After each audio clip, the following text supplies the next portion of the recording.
नमस्कार, स्वागत है आपका ईटी नाउ स्वदेश पर। आप देख रहे हैं खरा सौदा। मैं हूं आपके साथ अशेषा अध्वर्य और मेरे साथ डिम्पी और सृष्टि भी जुड़ेंगे कुछ ही देर में। लेकिन अगले 2.5 घंटे में हम आपको बताएंगे ग्लोबल बाजारों से सबसे पहले क्या संकेत निकल कर आ रहे हैं, खबरों के दम पर और ब्रोकरेज रिपोर्ट्स के दम पर कौन से स्टॉक्स फोकस में रहेंगे, और हमारे साथ कुछ दिग्गज मेहमान भी जुड़ेंगे जो आपको कई सारे ट्रेडिंग आइडियाज़ देंगे और आज बाजार पर कैसी रणनीति बनानी चाहिए वो भी आपको बताएंगे।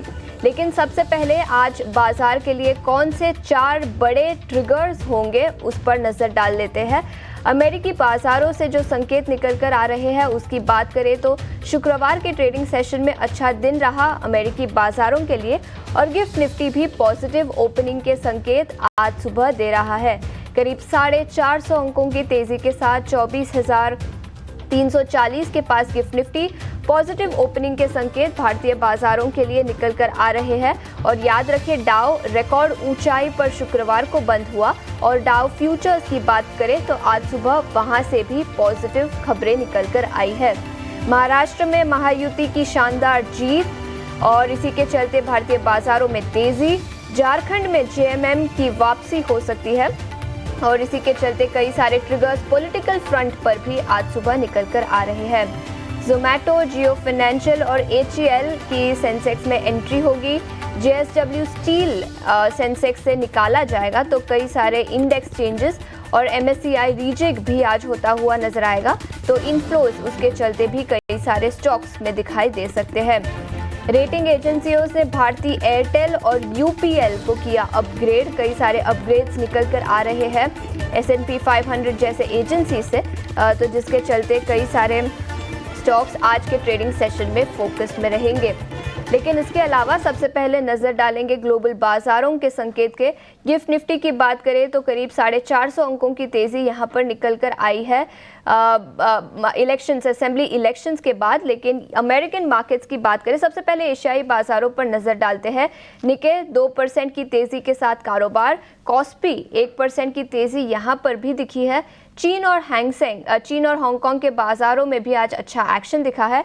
CSI 300 इंडेक्स 0.3% की तेज़ी के साथ कारोबार। वही हैंगसेंग इंडेक्स की बात करें तो यहाँ पर भी आधे % की तेज़ी आज सुबह निकल कर आई है। अमेरिकी बाजारों की बात करें तो शुक्रवार को काफ़ी अच्छा दिन रहा। डाउ जोन्स 1% की तेज़ी के साथ बंद। S&P 500 और नैस्डैक में भी 0.2 से 0.4% की तेज़ी शुक्रवार के ट्रेडिंग सेशन में दिखी, और आज सुबह US फ्यूचर्स हरे निशान में फिर एक बार कारोबार कर रहे हैं। और इस हफ्ते याद रखें कई सारे मैक्रो क्यूज है।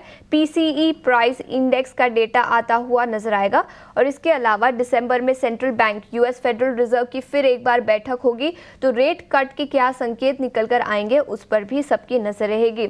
यूरोपियन बाजारों की बात करें तो यहाँ भी अच्छा एक्शन था। FTSE 1.5% की तेज़ी के साथ बंद। डैक्स और कैक में भी करीब आधे से 1% की तेज़ी शुक्रवार को दिखी। वही कमोडिटी मार्केट पर याद रखें जियोपॉलिटिकल टेंशंस कम होते हुए नजर आए, जिसके चलते सोने और चांदी में थोड़ी सी नरमी दिखी, और कच्चे तेल में भी थोड़ा सा एक्शन दिखा। $75 के आसपास ट्रेड करता हुआ।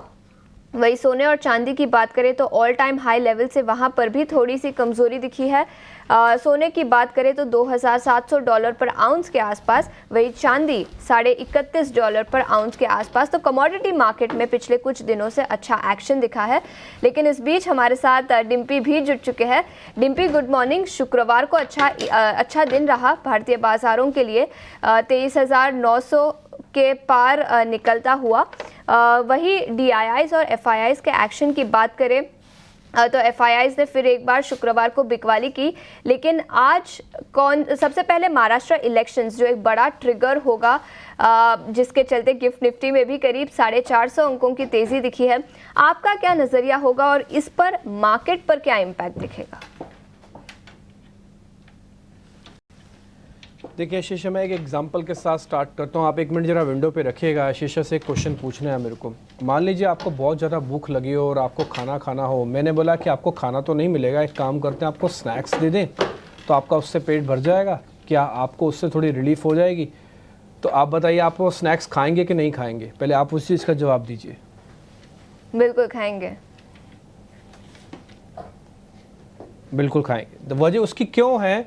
वजह उसकी साफ है कि आपकी रिक्वायरमेंट है फूड इस समय, आपको पॉजिटिव न्यूज़ चाहिए, वो चाहे इलेक्शंस के गलियारों से आए, चाहे एफआईज की होल्डिंग से आए, चाहे वो ग्लोबल मार्केट से आए, चाहे वो गवर्नमेंट की पॉलिसीज से आए, चाहे कहीं से भी आए, आपको मार्केट ओरिएंटेड न्यूज़ चाहिए। जिस जगह पर हम खड़े हैं वहाँ पे तत्काल प्रभाव से हमें खबरों की सख्त ज़रूरत थी, पॉजिटिव खबरों की। और मैं बोलूँगा 1, 2, 3 पॉजिटिव खबरें एक साथ ही इस वीकेंड में आके आपके सामने आ गई हैं, इसलिए 450 पॉइंट की बढ़त है। ये 450 पॉइंट का सारा क्रेडिट क्या महाराष्ट्र के इलेक्शंस को दे देना चाहिए? तो ये मैं थोड़ा सा गलत मानता हूँ। हाँ, मैं इसके पीछे 2 पॉइंट रखता हूँ। देखिए, ये स्टेट ऑलरेडी पहले से ही बीजेपी प्लस पार्टीज की स्टेट थी, उन्हीं की सरकार थी, तो रिपीटेशन हुआ। ठीक, मैंने अपने असाइनमेंट वालों से, रिपोर्टर से, मेरे खुद महाराष्ट्र में कई परिचित है, तो मैंने जब भी मेरी उनसे फ़ोन पे बात हुई, उन्होंने बोला बहुत कांटे की टक्कर है। जब बहुत कांटे की टक्कर के बाद एक तरफा मेजोरिटी कुछ इस तरह की आ जाए कि 288 में से आप 233 सीट जीत जाएं, तो ये बात सोचने की है, वो 50 सीटें भी कहाँ हार गए आप, इतना बड़ा सुनामी मार्केट के अंदर। और ये महाराष्ट्र की राजनीति के अंदर, हालांकि मैं राजनीतिक पंडित नहीं हूँ, लेकिन जितना मैंने सुना, मैंने टेलीविज़न स्क्रीन पर दूसरे लोगों को भी सुना, तो ये अपने आप में बहुत ही आश्चर्यचकित नंबर है। खुद ना पार्टीज का अपना असेसमेंट था, ना पत्रकारों का असेसमेंट था, ना किसी और लोगों का असेसमेंट था कि इस तरह से नंबर्स आएंगे, बट आए। और मार्केट को तो यही चाहिए होता है कि कोई भी आप सरप्राइज फैक्टर लेके आओ, वो भी पॉजिटिव सरप्राइज फैक्टर। यही अगर जैसे तैसे करके महाराष्ट्र में ये बीजेपी लेड कोalition अगर जीतता, तो आप इस 450 पॉइंट की बढ़त नहीं देख रहे होते। तो पहला पॉइंट तो ये है कि इलेक्शन का रिजल्ट पॉजिटिव आया, ये बात ठीक है कि बीजेपी लेड रिपीट हुआ है, लेकिन ध्यान देना चाहिए 2 स्टेट्स में से एक स्टेट जहाँ पे ऑलरेडी बीजेपी नहीं थी या बीजेपी लेड कोalition नहीं था, वो स्टेट उन्होंने हारा भी है। तो मार्केट मैं पूरा का पूरा 450 पॉइंट का क्रेडिट इसको नहीं देना चाहूँगा। दूसरा पॉइंट, फिर क्रेडिट कैसे बांटते हैं? तो क्रेडिट बांटते हैं, पहला ये ही इलेक्शंस वाला मैंडेट है, क्योंकि सरकार रिपीट हुई है। महाराष्ट्र की राजनीति ना केवल दूसरे तरह की राजनीति है जो नॉर्थ से बिल्कुल अलग हटके है, बल्कि ग्रोथ ओरिएंटेड राजनीति भी है। आपको मालूम होगा, या आप थोड़ा भी पढ़ें तो आप समझेंगे कि अगर देश भर में बहुत बड़े बड़े इंफ्रा प्रोजेक्ट्स चल रहे हैं, तो उसमें से बहुत बड़ा हिस्सा महाराष्ट्र के अंदर भी चल रहा है, चाहे वो कोस्टल रोड का है, चाहे वो रेलवेज़ का है, चाहे वो इंफ्रास्ट्रक्चर का है किसी और मामलों में, चाहे वो नवी मुंबई को आपस में कनेक्टेड होने का। तो ये सारी चीज़ें बताता है कि ग्रोथ वाला पहिया अभी भी सरकार चला सकती है, और एक बड़ी स्टेट है जहाँ पर काफ़ी काम हो सकता है। दूसरा पॉइंट, जो बड़ा हिस्सा मैं दूंगा मार्केट के अंदर, वो दूंगा, आज विंटर सेशन की शुरुआत हो रही है। मेरे पास जो जानकारी, करीब करीब 16 विधेयक इसके अंदर रखे जाएंगे। कुछ विधेयक ऐसे हैं जिसमें शोर शराबा जरूर मचेगा, लेकिन सरकार इस जीत के बाद एग्रेसिव है कि फटाफट से वो सारे काम करवा लिए जाएं जो इस समय ग्रोथ या फिर देश की संप्रभुता के लिए, सिक्योरिटीज़ के लिए बहुत सख्त ज़रूरत है। तो ये एक सेकंड पॉइंट होगा जो कि गवर्नमेंट की विल को दर्शाएगा। तो मार्केट ने 2 चीज़ें पकड़ी हैं। पहला, एक तो आपकी विल बहुत स्ट्रांग हुई है वापस से, बीच में एक इस तरह का जंग सा आ गया था जब लोकसभा के इलेक्शंस हुए थे, उसके बाद वापस बैक ऑन द ट्रैक है। ये जो कॉन्फिडेंस होता है ना किसी भी प्रिवेलिंग सिटिंग गवर्नमेंट का, वो बहुत इंपॉर्टेंट होता है मार्केट्स के लिए, क्योंकि वो मेगा प्लान्स तभी उठा सकते हैं जब मेगा कॉन्फिडेंस या मेगा सपोर्ट होगा। तो ये काफ़ी हद तक मैं बोलूँगा आज का विंटर सेशन, उससे ठीक पहले महाराष्ट्र का वर्डिक्ट आना, और एक और भी मैं क्रेडिट दूंगा जो कि वीकेंड में हुआ है, फ्राइडे को हुआ है, वो है एफआईज का 31% की लॉन्ग होल्डिंग्स का होना। ये सीधा 23 से बढ़कर 31 हुई हैं। शायद उनका भी अपना असेसमेंट होता है। मैंने कई बार आपको बताया कि मार्केट के पार्टिसिपेंट अपना इलेक्शंस मैंडेट, अपना इलेक्शन असेसमेंट ज़रूर करवाते हैं। ये लोकसभा में भी देखा होगा आपने, नंबर आने से पहले ही मार्केट डर गया था, घबरा गया था, और उसने काफ़ी हद तक एफआईज ने अपना माल बेच दिया था। तो ऐसे ही महाराष्ट्र के वर्डिक्ट आने से पहले एफआईज ने सीधा 10% मार्केट के अंदर पैसा डाल के ये मैसेज बहुत लाउड एंड क्लियर दिया था कि शायद कुछ पॉजिटिव आ सकता है, और वो आप आज सुबह 450 पॉइंट के फॉर्म में देख पा रहे हैं। तो इसलिए शीशा, मैंने थोड़ा समय लिया, लेकिन इन सारी चीज़ों को मैंने कनेक्ट करके आपके सामने पॉइंट्स रखे। लेकिन एक सेकेंड क्वेश्चन आप पूछे ना पूछे, मेरे मन में अभी भी चल रहा है, क्या अब मंदी खत्म हो गई है? अब क्या हमको वो जो 200 दिनों के एवरेज हम बार बार टेस्ट करने के लिए जाते थे, वो क्या पूरे हो गए हैं? अब हम उन लेवल्स को वापस नहीं देखेंगे? तो उसका जवाब भी है, अगर आप पूछें तो मैं दे सकता हूँ। जी हाँ डिम्पी, बिल्कुल इस पे तो हम आपसे आंसर चाहेंगे ही, पर डिम्पी आज देखिए तो एक ज़बरदस्त शुरुआत की तैयारी गिफ्ट निफ्टी ऐसे कुछ संकेत ज़रूर दे रहा है। 400 अंकों से ज़्यादा की तेज़ी आप देखिए, और कहीं ना कहीं मार्केट में महाराष्ट्र इलेक्शंस को लेकर उत्साह ज़रूर था, बट जिस तरीके से हम देख रहे हैं कि आज स्ट्रॉन्ग गैप अप की शुरुआत के साथ हम शायद खुलें, पर सबसे इम्पॉर्टेंट डिम्पी यही होगा जानना कि कितना भरोसा करेंगे इस स्ट्रॉन्ग गैप अप पे, और क्या अब जो रेलगाड़ी है वो निकल चुकी है या फिर अभी भी मौके हैं कि हम फिर से शायद ट्रेन पकड़ सकते हैं। तो डिम्पी, सबसे पहले आपसे यही समझना चाहेंगे कि FIIs DIIs किस तरीके से पोजीशन कर रहे हैं, इसके बारे में आपकी क्या टिप्पणी है, क्योंकि लगातार FIIs की बिकवाली तो जारी है ही कैश सेगमेंट में, पर ऐसे में डिम्पी जिस तरीके के पॉजिटिव ट्रिगर्स आ रहे हैं, क्या इसको हम दर किनारे करके सिर्फ पॉजिटिव्स पे ही फैक्टर इन करेंगे, या फिर FIIs की तरफ से अभी भी थोड़ी सी वीकनेस आ सकती है, पोजीशनिंग में कोई खास बदलाव नहीं है? देखिए सृष्टि, मैं इस पूरी डिबेट के अंदर जो हम बात आपके सामने रखते हैं फैक्चुअल डाटा के साथ से, हमारा इसमें अपना कुछ तो होता नहीं, सिर्फ फैक्चुअल डाटा के डिस्क्रिप्शन हम करते हैं, उसमें आपको मैं एक गवाह बना देता हूँ। आप गवाह के तौर पर हो, और ये नहीं तो आप यूट्यूब चेक कर लेना, सृष्टि खुद गवाह के तौर पर रहेंगे हमारे साथ। अभी जैसे आशीषा ने हमसे क्वेश्चन पूछा कि महाराष्ट्र इलेक्शन, तो हमने कहा कि पूरा क्रेडिट महाराष्ट्र इलेक्शन को देने की ज़रूरत नहीं है। आप उस क्रेडिट को 3 हिस्सों में बांटो। पहला, गवर्नमेंट का कॉन्फिडेंस जो बहुत ज़बरदस्त बूस्ट होके आया। दूसरा, महाराष्ट्र जैसी जो कि फाइनेंशियली काफ़ी लिटरेट स्टेट मानूंगा मैं, काफ़ी और फाइनेंशियली काफ़ी बहुत इंपॉर्टेंस रखने वाली स्टेट है, इसके अंदर सेम गवर्नमेंट का इस तरह से सुनामी के साथ आना, ये अपने आप में बड़ा हैरान करने वाला है। ये पॉलिटिकल सिनेरियो को भी बदलेगा। लेकिन सिर्फ ऐसा नहीं कि महाराष्ट्र के इलेक्शन हो गए, नंबर्स आ गए, 200 ये सीट जीत गई, ये अब बहुत सारी स्टेट्स में आने वाले इलेक्शंस में भी एक तरफा सुनामी की भी लहर छोड़ सकता है, कि जिस स्टेट में अभी इसी तरह से बम्पर दो आप, ये जो मैंडेट फ्रैक्चर्ड बीच में आने लग गए थे, ये फ्रैक्चर्ड मैंडेट का भी समय चला जाएगा। इस मैंडेट से समझ में आ रहा है काफ़ी हद तक। दूसरा पॉइंट, तीसरा पॉइंट जो FIs वाली आपने बात उठाई, तो मैं क्रेडिट इसको भी दूंगा। जैसे मैंने कहा कि इनका अपना इंटेलिजेंस होता है, और ठीक नंबर आने से पहले उन्होंने 10% होल्डिंग्स इंडियन मार्केट्स में बढ़ा ली थी अपनी।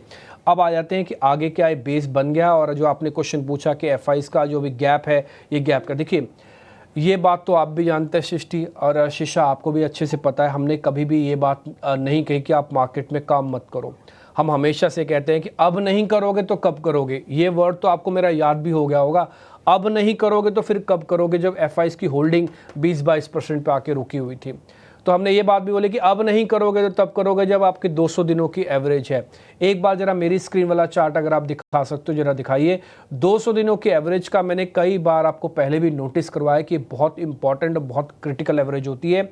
यहाँ पे कोई भी अच्छी गुड न्यूज़, 10% वाली गुड न्यूज़ भी 30% का काम करेगी, ऐसा आप समझ सकते हो। और फ्राइडे को जो एक बड़ी कैंडल बनी है वो शॉर्ट कवरिंग की बदौलत बनी है। आज गैप आएगा 450 पॉइंट का, ये ड्रैग करके जा सकता है 24,400 को। मैं अपनी स्क्रीन पर आपको वो चार्ट दिखा रहा हूँ, ये 200 दिनों की एवरेज है। ये जो आप नीचे लाइन देख पा रहे हैं, इसके इर्द गिर्द हम घूमते रहे, लेकिन एक दिन ये शॉर्ट कवरिंग की कैंडल और आज गैप की कैंडल 24,400 तक तो ले आएगी, लेकिन यहाँ से आके फिर से एक रेजिस्टेंस आएगा। तो इसलिए आज का गैप पुराने वालों के लिए एक रिवॉर्ड होगा।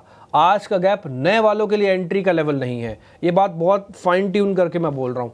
आज का गैप पुराने वालों के लिए एक रिवॉर्ड है, क्योंकि आपने 200 दिनों पे आके वो मेहनत किया, आपने रिस्क लिया, तो आपको रिवॉर्ड मिलना लाजमी है, वो आपको दिया जा रहा है। लेकिन जो सोचे कि हम अति सियाणे हैं और 1.5 सियाणे हैं, हम तो बाजार चलने के बाद इस गैप के बाद आएंगे, तो उनके लिए मेरे को लगता है आज का मार्केट नहीं है, क्योंकि 24,400 तक ये पूरी स्टीम खत्म करेगा। कैसे स्टीम पता लग रही है, क्योंकि आप ध्यान रखिए, अब आप डेरिवेटिव एक्सपायरी के वीक में भी हैं, आपके दोनों कॉन्ट्रैक्ट्स एक्सपायर होंगे, और दोनों कॉन्ट्रैक्ट्स में जो ओपन इंटरेस्ट है वो इतना नहीं है कि इस तरह के गैप को फिर मल्टीपल गैप में कन्वर्ट कर दे। तो इसलिए आप अच्छे से एंजॉय करो। आज खुशी मनाने का दिन हो सकता है, 450 पॉइंट ऊपर है, लेकिन उन लोगों के लिए नहीं है जिनके पास कुछ नहीं है और आज सोच रहे हैं। ऑलरेडी आप 500 पॉइंट और 400 पॉइंट, 900 पॉइंट निफ्टी को छोड़ के आए हुए हैं बॉस। फिर आप कैसे एक्सपेक्ट करते हैं कि आपको बहुत बड़ा रिवॉर्ड मार्केट अभी दे देगा।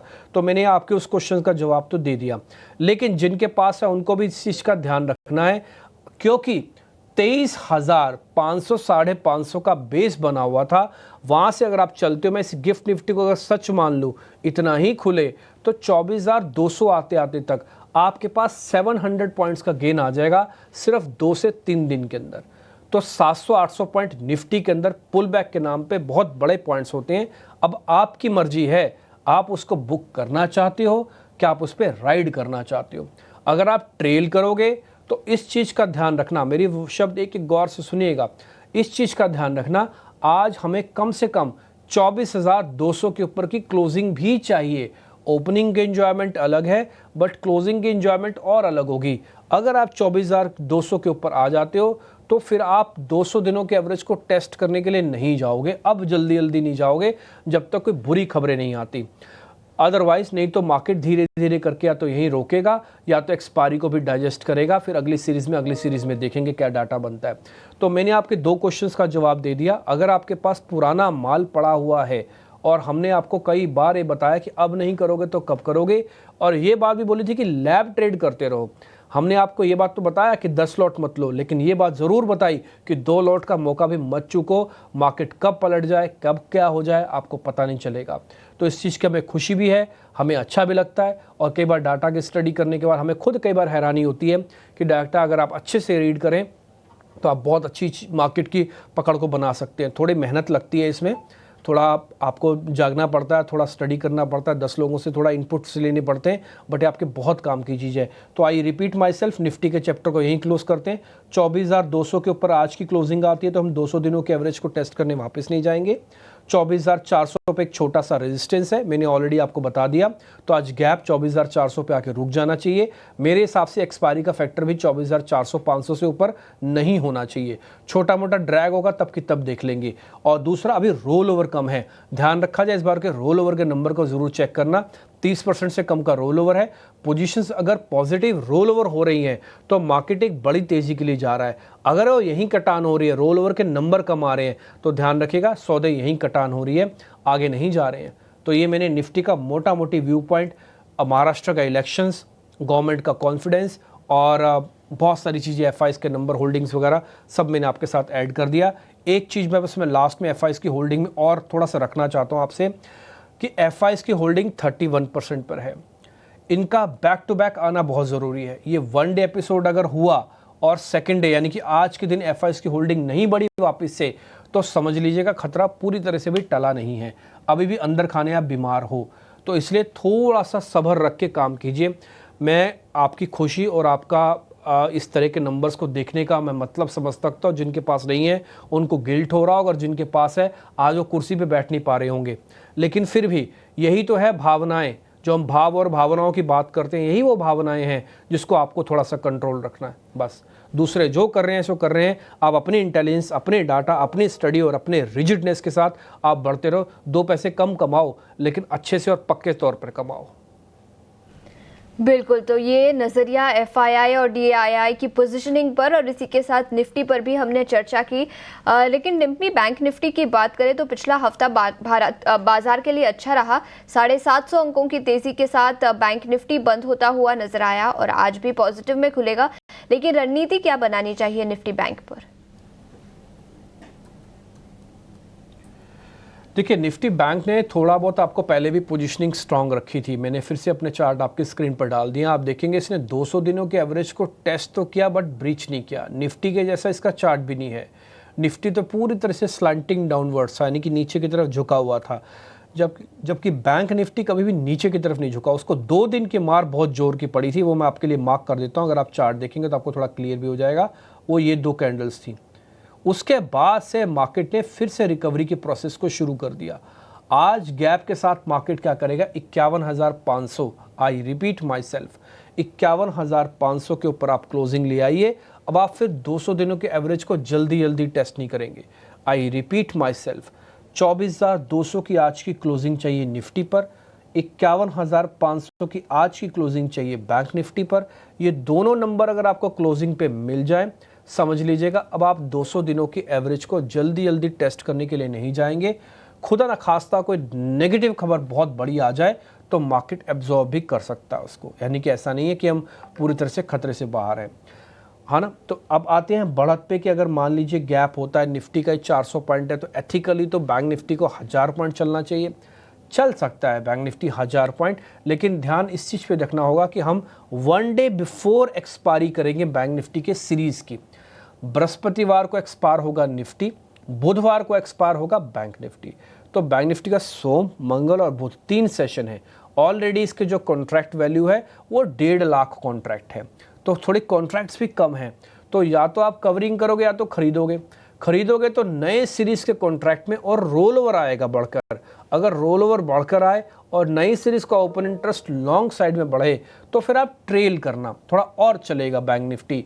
और अगर रोल ओवर नहीं बढ़े, अगली सीरीज़ का भी ओपन इंटरेस्ट नहीं बढ़ रहा, सिर्फ इसी सीरीज़ में शॉर्ट कवरिंग आ रही है, ध्यान से सुनना जो मैं बोल रहा हूँ, इसी सीरीज़ में सिर्फ शॉर्ट कवरिंग आ रही है, तो मार्केट 52,000 के आसपास आके थक सकता है। 51,800 और 52,000 के आसपास आके थोड़ा मार्केट थक सकता है, रुक भी सकता है।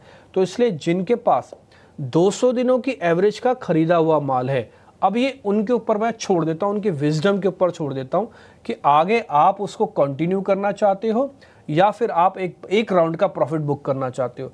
बोले सर आप हमारी जगह होते तो क्या करते? मैं आपकी जगह होता तो मैं 50% अपना माल ज़रूर काटता, क्योंकि मैंने एक रिस्क लिया, ये कैलकुलेटेड रिस्क था मेरी 200 दिनों की एवरेज का। मैंने 100-200 पॉइंट अपने आप को नीचे आगे पीछे प्लेस कर रखा था, और मैंने जब अपना रिस्क रिवॉर्ड कैलकुलेट किया था ये कहा था कि मैं 200 पॉइंट अगर निफ्टी से खोऊंगा तो 500 पॉइंट निफ्टी से पाऊंगा। वो मेरे को मिल रहा है, मेरे को 700 पॉइंट मिल रहे हैं। मैं अगर बैंक निफ्टी में ये कसम खा के बैठा था कि मैं 500 पॉइंट बैंक निफ्टी को खोऊंगा और उसके अगेंस्ट में 1000-1200 पॉइंट मेरे को गेन मिले, वो बैंक निफ्टी आपको दे रहा है, तो मेरा टारगेट अचीव है। मैं जिस तरह से सोचता हूँ, आपकी सोच का मेरे को नहीं मालूम, आप कितना उग्र होकर सोचेंगे, कितना डिफेंसिव होकर सोचेंगे, बट मैं आपके ऊपर छोड़ देता हूँ। तो मैंने निफ्टी और बैंक निफ्टी दोनों के लेवल्स बता दिए, रेजिस्टेंस के भी लेवल्स में आपको क्लियर कर देता हूँ। 51,800, 52,000, 52,400, ये 3 एरियाज में रेजिस्टेंस है। मेरे हिसाब से मार्केट 52,000 तक ही जाएगा, इसके ऊपर नहीं जाना चाहिए अभी। वो वजह डेरिवेटिव एक्सपायरी भी साथ में आ गई और गैप बड़ा मिल रहा है, ठीक है। तो ये गैप को एंजॉय करने में लोग बिजी रह जाएंगे, नई पोजीशंस भरने में मेरे को लगता है कि कोताही, यानी कि जल्दी जल्दी मार्केट नहीं आएगा इसके ऊपर। इसलिए आज के गैप को, आज के नंबर्स को आप एंजॉय करने का दिन है, ना कि नया माल भरने का दिन है। तो ये थोड़ा सा फाइन ट्यून करके आपको देखना होगा। ये रफ मैंने आपको नंबर्स, मार्केट का डाटा, ये सब कुछ आपके सामने रख दिया। आपको मैं बता देता हूँ, कुछ डेरिवेटिव्स के जो बैन हैं वो आज भी अवेलेबल्स हैं, आप चेक कर सकते हैं। वो जो बैन में शेयर्स हैं वो करीब 5-6 शेयर्स हैं, आरती इंडस्ट्री से लेके नालको, अभी आपकी सारी स्क्रीन पर आ जाएंगे, वो भी नोटिस कर लीजिएगा। मैं फिर से रिपीट करता हूँ, सृष्टि और आशीषा, अगर आपके घर में कोई मेहमान आए, एक ना एक दिन उस मेहमान को जाना ही पड़ेगा, लेकिन आपके घर में आपके माता पिता को हमेशा रहना पड़ेगा।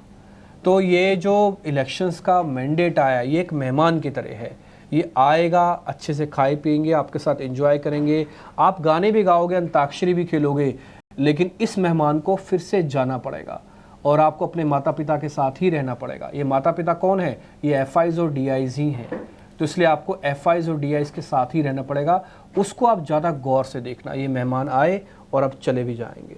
बस इसी लाइन के साथ मैं इस पूरे एपिसोड को आज को कंक्लूड कर रहा हूँ। अब मेहमानों को जोड़ें। सृष्टि, मेहमान हमारे साथ जुड़ रहे हैं क्या? हाँ बिल्कुल, मेहमानों के पास जाएंगे कुछ ही देर में, लेकिन उसके पहले शरद हमारे साथ जुड़ चुके हैं जो हमें बताएंगे खबरों के लिहाज से कौन से स्टॉक्स फोकस में रहेंगे। शरद, गुड मॉर्निंग, बताएं। Good morning Ashisha. तो अदानी ग्रुप जो है फोकस में रहेगा, और जो है ओवर द वीकेंड देखें तो अदानी ग्रुप के बहुत सारे कंपनीज हैं जिन्होंने क्लैरिफिकेशंस दी हैं, स्पेशली जो मीडिया रिपोर्ट्स आ रहे थे उनके केनिया प्रोजेक्ट्स को लेके। तो यहाँ पे जो है अदानी ग्रीन ने सबसे पहले कहा है कि कंपनी और उनकी जो सब्सिडरीज है कोई भी प्रोजेक्ट्स में इन्वॉल्व नहीं है जो मीडिया रिपोर्ट में मेंशन किए गए थे, और कोई कॉन्ट्रैक्ट भी जो है एयरपोर्ट हो या ट्रांसमिशन हो केनिया के साथ उन्होंने नहीं किया है। अदानी इंटरप्राइजेस का भी जो है यही ऑलमोस्ट आप कह सकते हैं स्टेटमेंट ऑलमोस्ट आया है, और यहाँ पे उन्होंने कहा है कि टिल डेट जो है कंपनी या उनकी सब्सिडरीज को कोई भी एयरपोर्ट प्रोजेक्ट केनिया से नहीं मिला है, और कोई बाइंडिंग एग्रीमेंट भी उन्होंने साइन नहीं की है एयरपोर्ट रिलेटेड प्रोजेक्ट्स को लेकर। ये अदानी ग्रीन और अदानी एंटरप्राइजेस दोनों के लिए लागू है। अब बात करते हैं IGL पे। यहाँ पे जो है कंपनी ने CNG प्राइस को बढ़ा दिया है नॉन दिल्ली एरियाज़ में। 1.5 रुपये से लेके 4 रुपये प्रति केजी जो है ये प्राइस इंक्रीज़ हुई है। लगभग ये एरिया से 30% वॉल्यूम आता है, हालांकि दिल्ली से 70% आता है और अभी तक कोई प्राइस हाइक नहीं लिया गया है। अब ऑफकोर्स 2 या 3 दिन पहले MGL ने भी प्राइस हाइक किया था 2 रुपये प्रति केजी का। अब ये city gas distribution companies price hikes इसलिए कर रहे हैं क्योंकि जो APM एलोकेशंस थे वो धीरे धीरे कम हो रहे हैं, तो इनको जो है अपनी दाम बढ़ानी होगी, नहीं तो उनके मार्जिन्स पे इम्पैक्ट पड़ेगा। तो एक्सपेक्ट कर सकते हैं कि 1-2 और प्राइस हाइक्स देखने मिल सकते हैं आने वाले महीनों में। आर्टेक्स सोलोनिक्स स्मॉल कैप कंपनी है, इनके लिए एक पॉजिटिव न्यूज़ फ्लो आया है। एडेप्टिव ऑल्टरनेटिव पावर मॉड्यूल्स की जो है उन्होंने डेवलपमेंट की है और ये डेवलपमेंट जो है आर्मर्ड फाइटिंग व्हीकल्स और गन्स के लिए यूज़ किया जाएगा। डेवलपमेंट की कोलैबोरेशन 2 एंटिटीज़ के साथ हुई है, सुदर्शन चक्र कॉर्प और IIT मुंबई के साथ, जहाँ पे ये रेगुलेटेड DC पावर टैंक्स और गन्स को देंगे डिज़ायर्ड लोड पे, और जो मेन इंजन पे स्विच ओवर करना होता है उसकी एलिमिनेशन हो जाएगी। एफकॉन इंफ्रा की बात करें तो यहाँ पे जो है नतीजे जो है मिले जुले दूसरे तिमाही के देखने मिले हैं, और ओवरऑल लोअर अदर एक्सपेंसेस और टैक्स रिवर्सल जो हुई है करंट क्वार्टर में, उसके कारण पैट के आंकड़े जो है आपको ज़्यादा दिख रहे होंगे। भारतीय एयरटेल की बात करें तो S&P ग्लोबल रेटिंग्स की जो है आउटलुक रिवाइज हो गई है पॉजिटिव से, पहले स्टेबल था, तो एक टाइप से कह सकते हैं सेंटिमेंटली पॉजिटिव न्यूज़ फ्लो है। वही UPL की बात करें तो यहाँ पे क्रेडिट रेटिंग्स जो लॉन्ग टर्म बैंक फैसिलिटीज़ के लिए है अभी उसको स्टेबल कर दिया है, पहले ये नेगेटिव था, हालांकि जो डाउनग्रेड है रेटिंग वो देखने मिली है, अभी जो है AA+ से घट के AA हो गई है, तो ये नेगेटिव फ्लो ज़रूर है। राइट्स भी फोकस माफ़ करिएगा कोचिन शिपयार्ड भी फोकस में रहेगा। यहाँ पे इनके MOU साइन की गई है CATRM के साथ, जहाँ पे वो क्रिटिकल इक्विपमेंट बनाएंगे रिग्स को लेके। राइट्स को लगभग 530 करोड़ का ऑर्डर आया है नॉर्थ ईस्टर्न रेलवे से, वही RVNL को 840 करोड़ रुपए का ऑर्डर जो है आपको रेलवे से देखने मिल रहा है, जहाँ पे इनका लगभग 76% स्टेक इस JV में है। आखिर में जोमेटो को भी जो है फोकस में रखेगा, कंपनी सेंसेक्स में इंक्लूड होने वाली है और December 23 को जो है इंक्लूजन होगा, और JSW स्टील को ये रिप्लेस करने वाली है, तो इन स्टॉक्स पे जो है नज़र ज़रूर रखिएगा। और इसके अलावा MSCI वाले स्टॉक्स भी जो है आज दिन के ट्रेड में जो है आखिरी 1 घंटे में जो है मूवमेंट देने वाले हैं, तो वोल्टस, कल्याण ज्वेलर्स जैसे स्टॉक्स पे भी जो है नज़र रखिएगा, क्योंकि यहाँ पे इन्फ्लोज देखने मिल सकती है। बहुत बहुत शुक्रिया शरद, ये पूरी लिस्ट हमें बताने के लिए। तो ये कॉम्प्रिहेंसिव लिस्ट शरद हमारे लिए लेकर आए थे, जहाँ पे ढेर सारे काउंटर्स पे खबरें आई हैं, कुछ डिफेंस के नाम शामिल हैं, कुछ अगर बात करें तो रेलवे काउंटर्स भी आज फोकस में रहेंगे, पर आज MSCI से रिलेटेड भी स्टॉक्स को आपको नज़र में रखना है। कुछ काउंटर्स को शरद ने भी हाईलाइट ज़रूर किया है, तो ढेर सारे काउंटर्स में खबर ज़रूर है, पर ब्रोकरेजेस की रिपोर्ट्स भी कई सारे स्टॉक्स में आई हैं। आइए वो समझ लेते हैं। हमारे सहयोगी जिनय हमारे साथ हैं ये पूरी लिस्ट के साथ। जिनय, गुड मॉर्निंग, बताइए कहाँ पर है रिपोर्ट्स? जी, तो बात करेंगे आज के ब्रोकरेज की। जेफरीज का नोट है जहाँ पे उन्होंने सुवेन फार्मा के साथ मैनेजमेंट की थी। अगर हम की टेकअवेज देख ले तो मैनेजमेंट एक काफ़ी बुलिश हमें नज़रिया दिखा रही है उनके CDMO total Indian CDMO space पर, जहाँ पे उनका मानना है कि जो ग्लोबल इनोवेटर्स है वो एक डिरिस्क करने को देख रहे हैं पूरा सप्लाई चेन, जिसकी तरह से CDMO में हमें एक बुलिश नज़र आ सकती है।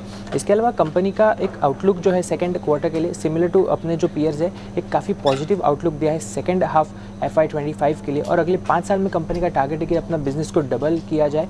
और जेफरीज का मानना है कि अगर जो अपसाइड है वो हमें ज़्यादा भी नज़र आ सकती है अगर हमें कोई M&As कंपनी में नज़र आते हैं। तो बात करेंगे गोल्डमैन सैक्स की, तो उन्होंने पाइप सेक्टर्स पर रिपोर्ट निकाला है। बात करेंगे एस्ट्रल की, जहाँ पर उन्होंने बाय रेटिंग को बरकरार किया, लेकिन जो टारगेट प्राइस है उसको कट करके कर दिया है 2170 पे। उनका मानना है कि मार्जिन्स और वॉल्यूम ग्रोथ दोनों ने बॉटमिंग आउट होते हुए नज़र आते हैं, लेकिन जो डिमांड आउटलुक है वो ग्रेजुअली बढ़ता हुआ नज़र आएगा, तो एक ग्रेजुअल तरीके से डिमांड आगे बढ़ेगा उनका मानना है। इसके अलावा जो चैनल चेक्स है उस पर यही ट्रेंड एक नज़र आ रहा है कि जो नवंबर में जो डिमांड था वो रिलेटिवली स्टेबल रहा कंपेयर टू पिछले मंथ्स में, लेकिन जो रियल एस्टेट डिमांड था वहाँ पे हमें एक स्ट्रॉन्ग ग्रोथ नज़र आया, तो एक ग्रेजुअल पिकअप नज़र आएगा। यही ट्रेंड गोल्डमैन सैक्स को नज़र आ रहा है आगे चलते। उसके अलावा एस्ट्रल जो है प्राइसिंग पावर एक एग्जिबिट करता है, उसी के साथ जो मार्जिन डिसिप्लिन है वो भी एक एस्ट्रल के लिए एक पॉजिटिव फैक्टर रहेगा, यह गोल्डमैन का मानना। बात करेंगे ट्रैक्टर इंडस्ट्री के बारे में, तो HSBC ने रिपोर्ट निकाली है। उन्होंने M&M पे अपनी बाय रेटिंग बरकरार की है। जो टारगेट प्राइस है M&M के लिए वो है 3390 का। वहीं एस्कॉट्स के लिए जो उनका रेटिंग है वो रेड्यूस रेटिंग का है, जो उन्होंने अपनी रेटिंग बरकरार रखी है। जो एस्कॉट्स के लिए टारगेट प्राइस प्राइस है वो है 3180 का। अब इसके अंदर देखेंगे तो एक स्ट्रॉन्ग रिजर्वायर लेवल्स हमें नज़र आ रहे हैं और जो ला नीना शुरू हुआ है वो एक लोअर बेस पे शुरू हुआ है, तो जिसके चलते हमें एक आउटलुक HSBC को नज़र आता है कि आगे चल के 2 सालों के लिए वॉल्यूम जो होगा ट्रैक्टर सेक्टर के लिए वो काफ़ी पॉजिटिव नज़र आएगा। उसके अलावा अगर रीजनल लेवल्स ट्रेंड देखें तो वहाँ पे भी उन्हें एक अलाइन होते हुए नज़र आते हैं पूरे डोमेस्टिक मार्केट पे, जिसके चलते उनका पॉजिटिव व्यू बना हुआ रहता है ट्रैक्टर मार्केट के लिए। उनका मानना है कि जो सस्टेनेबल इंक्रीज़ देखने मिल रहा है ट्रैक्टर पे वो एक नोटवर्दी फैक्टर रहेगा और आगे चल के वो ट्रैक्टर इंडस्ट्री में एक 5 to 6% का CAGR देखते हैं FY25 से FY27 तक। लास्ट में बात करेंगे ऑटो सेक्टर पे, तो जेफरीज की रिपोर्ट है जहाँ पे उन्होंने M&M पे एक बाय रेटिंग बरकरार किया, जो टारगेट प्राइस है वो है 3700 रुपीज़ का। वही मारुति सुजुकी देखेंगे तो होल्ड रेटिंग बरकरार है, जो टारगेट प्राइस है वो है 10900 का। अब उनका मानना है कि M&M जो है मारुति के चलते एक बेस्टर इन्वेस्टमेंट केस है और इसके कई अगर रीजंस भी उन्होंने हाईलाइट किए। पहला रीज़न है कि जो मार्केट शेयर है M&M ज़्यादा एंजॉय कर रहा है स्पेशली ट्रैक्टर सेगमेंट्स में, और दूसरे सेक्टर्स में भी देखें तो M&M अपना मार्केट शेयर गेन कर रहा है, जैसे कि LCVs हो गया, SUVs हो गया और ट्रैक्टर्स की तो बात की। वही मारुति अगर हम दूसरे साइड पे देखेंगे तो उनका जो प्राइवेट व्हीकल्स में मार्केट शेयर है वो थोड़ा स्लिपेज, थोड़ा डिक्लाइनिंग ट्रेंड पर हमें नज़र आ रहा है। उसके अलावा M&M ने अपने जो मार्जिन्स है उसको एक सस्टेनेबली होल्ड करते हुए डेमोन्स्ट्रेट किए, जो एक और पॉजिटिव रहेगा ये है जेफरीज का मानना। उसके चलते हम वैल्यूएशंस पे देखेंगे तो M&M का उनका अनुमान जो है FY25 एस्टिमेट्स का, उस पर वैल्यूएशंस M&M के थोड़े सस्ते नज़र आ रहे हैं कंपेयर टू मारुति। इसी के चलते M&M उनका टॉप पिक रहेगा टोटल ऑटो सेक्टर में। ठीक है जिन्हें बहुत शुक्रिया ये सारी की सारी रिपोर्ट्स हमारे सामने रखने के लिए। थोड़ी देर पहले शरद ने आपके सामने स्टॉक्स इन न्यूज़ रख दिए, तो खबर का पूरा जखीरा आपके सामने आ चुका है। अब आशीष चतुर्मुता को अपने साथ जोड़ते हैं ताकि सारी चीज़ों को समझा जाए। आशीष भाई बहुत बहुत शुक्रिया, थैंक यू वेरी मच। आज तो पहले तो समय देने के लिए, अच्छा दिन लग रहा है आज, काफ़ी दिनों बाद, काफ़ी महीनों बाद देखने को मिल रहा है कि गिफ्ट निफ्टी 450 पॉइंट ऊपर है। 2-4 गुड न्यूज़ एक साथ आ गई। एक तो प्रिवेलिंग गवर्नमेंट महाराष्ट्र के अंदर आई बड़े बैंक के साथ, फिर आज विंटर सेशन शुरू हो रहा है, FIs की थोड़ी होल्डिंग बढ़ी है इंडिया में, 2-4 चीज़ें और भी ठीक रही हैं। जरा सर गाइड कीजिए मार्केट कहाँ तक जा सकता है। अब हम उल्टा पूछ रहे हैं, पहले पूछते थे कि मार्केट कहाँ तक गिर सकता है, अब पूछते हैं पुल बैक, मार्केट कहाँ तक पुल बैक दिखा सकता है। Good morning Dimpy. बिल्कुल देखिए तो एक बहुत ही ज़बरदस्त एक नंबर्स हमें महाराष्ट्र इलेक्शन के अंदर में देखने को मिले और एक क्लियर जो मैंडेट दिया गया है उसको एक बहुत ही सेंटिमेंटली पॉजिटिव मार्केट देखेगा, ना सिर्फ एक स्टेट इलेक्शन के रिजल्ट के आउटकम के चलते बट एक ओवरऑल सेंटिमेंट बूस्टर के तौर पर इसको समझा जाएगा।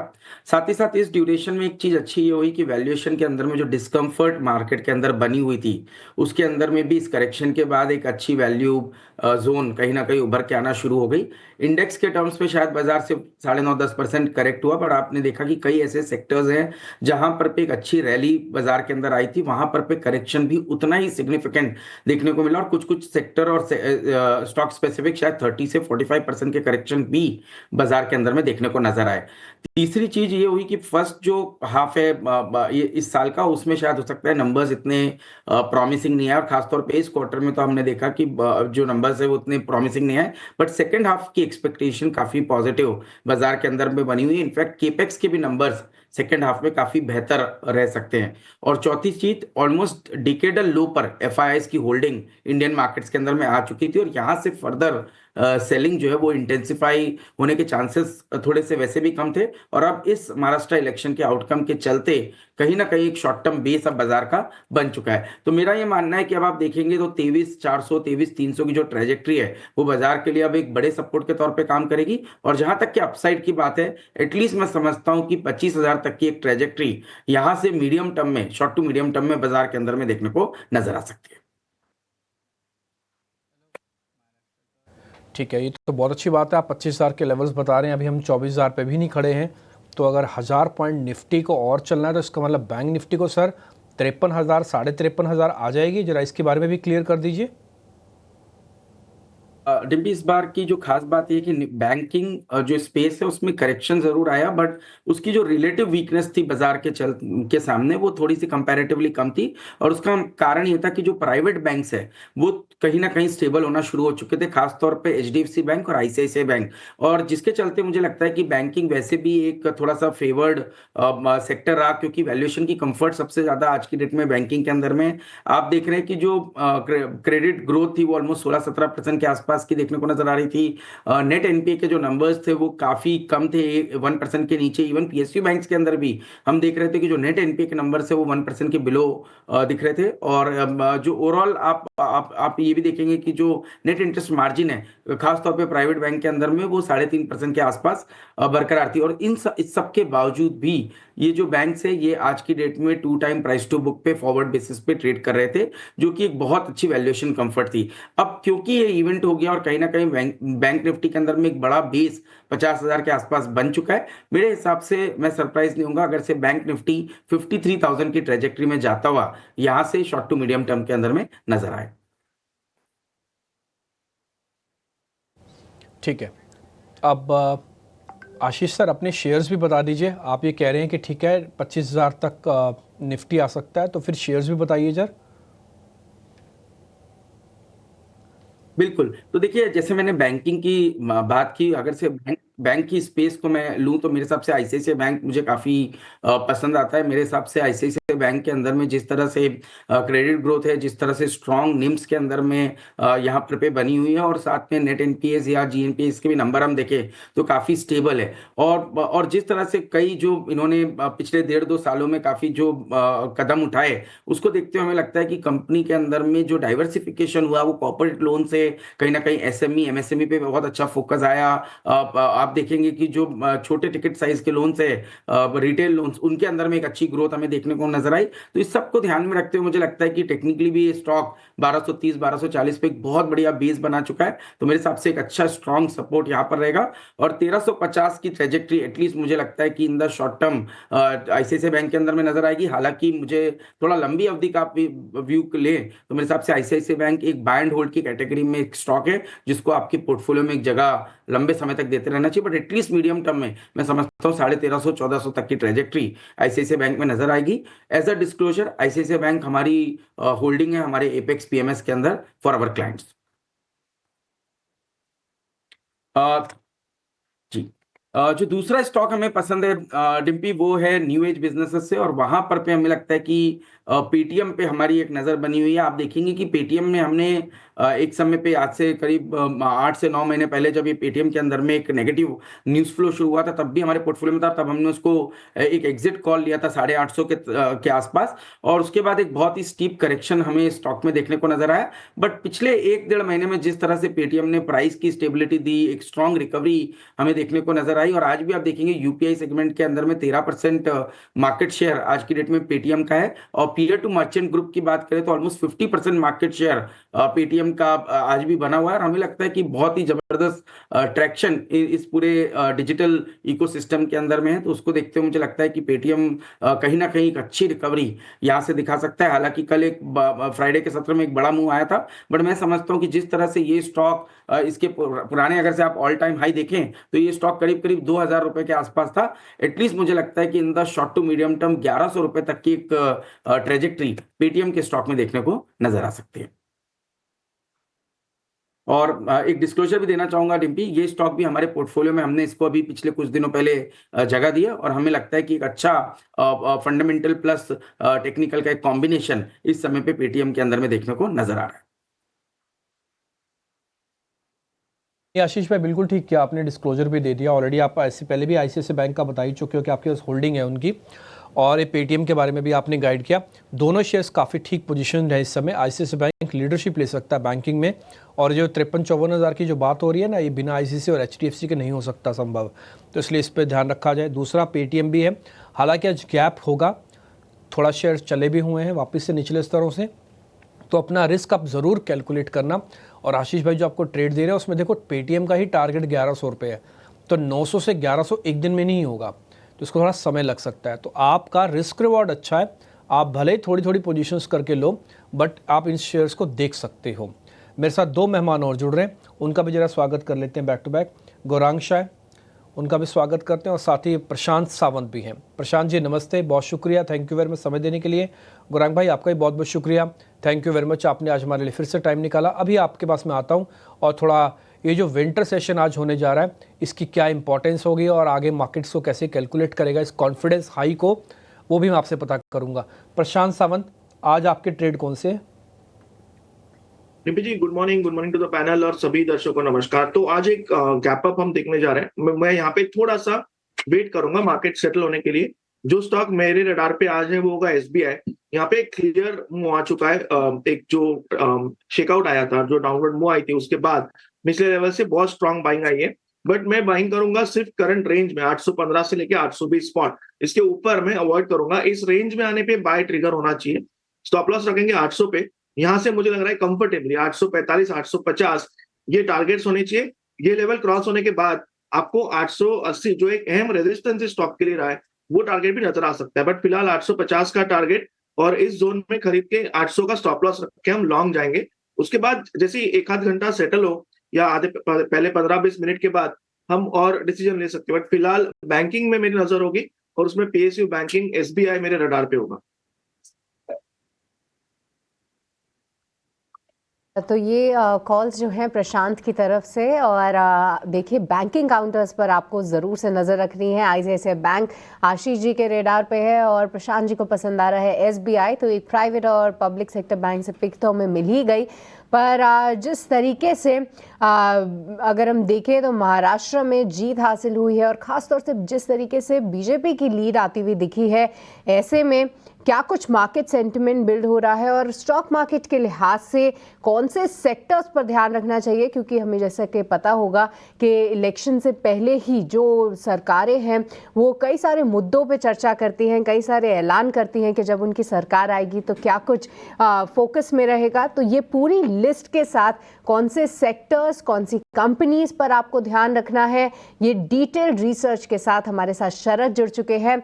आइए उनके पास चलते हैं ये जानने के लिए कि क्या कुछ वादे किए गए थे और उसको लेकर कौन से सेक्टर्स पर ध्यान रखें। शरद जी बिल्कुल, महाराष्ट्र की इलेक्शंस की जो रिजल्ट्स आ गए हैं और यहाँ पे एनडीए लेड महायुति ने जो है ओवरऑल अच्छी विक्ट्री जो है कायम की है। याद रखिए स्टेटस को रहेगा, जो पॉलिसीज़ मेंटेन हो रहे हैं, एनालिस्ट का मानना है कि वो मेंटेन रख सकते हैं। स्पेशली कैपेक्स को लेके जो है एक बुलिश नज़रिया बन रहा है, जॉब क्रिएशन को लेके और एग्रीकल्चर सेगमेंट को लेके भी जो है उनके मैनिफेस्टो में जो है बहुत बड़ी बातें कही गई हैं। तो ऑफ कोर्स इस पे जो है अगले 100 दिन पे जो है महाराष्ट्र के विजन का प्रोग्राम के भी अनाउंसमेंट्स आ सकते हैं। लेकिन कुछ सेक्टर्स है, कुछ स्टॉक्स है जिन पे आपको नज़र रखनी चाहिए कि यहाँ पे डायरेक्ट इम्पैक्ट देखने मिल सकता है। सबसे पहले इंफ्रा को लेके बात करेंगे और यहाँ पे अगर मिड कैप स्टॉक्स की बात करें इंफ्रा को, तो PNC infra, HG infra, Ashoka Buildcon, IRB infra, JK infra, इन सारे कंपनीज़ पे जो है आज ज़्यादा नज़र होनी चाहिए कि इन स्टॉक्स में आज मोमेंटम देखने मिल सकता है। ऑफ कोर्स जो बड़े इंफ्रा कंपनीज़ हैं एल&टी, इन पे भी नज़र रहेगी।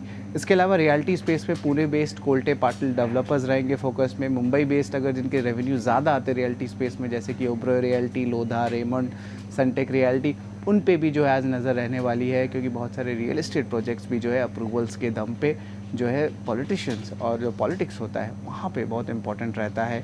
एनर्जी की बात करें तो लार्जर प्लेयर्स टाटा पावर और अदानी पावर जैसे स्टॉक्स भी जो है नज़र में रहेंगे। और ऑटो सेगमेंट की भी बात कर लेते हैं, क्योंकि पुणे साइड में जो है एक बहुत बड़ा ऑटो का क्लस्टर है। तो स्मॉलर नेम्स में बात करें तो Force Motors, Balkrishna Industries, Varroc Engineering, जो एंसिलरीज है उन पे भी नज़र रखेंगे। लेकिन एग्रीकल्चर ये बहुत इंपॉर्टेंट बात है और इसमें जो है स्पेशली सोलर पंप्स को लेके जो है बड़ा बुलिश नज़रिया जो है मैनिफेस्टो में दिया गया है। वहाँ पे शक्ति पंप्स में नज़र रखिएगा।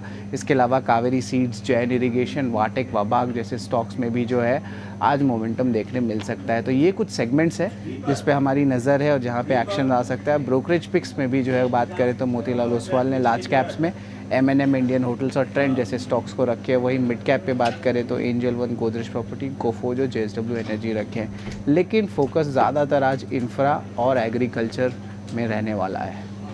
ऑल राइट, बहुत बहुत शुक्रिया शरद, ये पूरी लिस्ट के लिए। हमें आपने बताया ही कि कौन से सेक्टर्स पर ध्यान रखना है, खास तौर से इंफ्रा, रियल एस्टेट जिसमें एक प्ले आ जाएगा और साथ ही साथ एग्री रिलेटेड थीम्स में ज़रूर आज फोकस रखें। तो ये सारे काउंटर्स पर रहेगी नज़र। पर जो भी अभी तक रिपोर्ट सामने आई हैं उनमें ये भी बोला जा रहा है कि इस जीत के बाद अब ये चीज़ भी आपको ध्यान में रखनी है कि शायद सेकेंड हाफ में जो सरकार किस तरीके से केपेक्स कर रही थी शायद उसमें भी अब तेज़ी आने लगे। तो खास तौर से जितने भी PSU स्टॉक्स है, क्योंकि वहाँ पर भारी पिटाई हमने होती हुई देखी है, तो क्या मौका है कि फिर से कुछ आपको सिलेक्ट PSUs भर लेने हैं?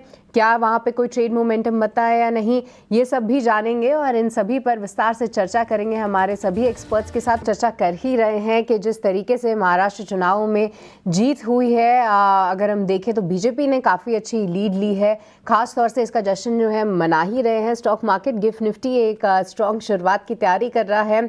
ऐसे में गौरांग जी, बहुत बहुत स्वागत है आपका। First of all good morning. आपसे समझना चाहेंगे आप कैसे देख रहे हैं इन चुनावी नतीजों को, क्योंकि स्टॉक मार्केट्स तो शायद इसको लेकर काफ़ी एक्साइटेड है।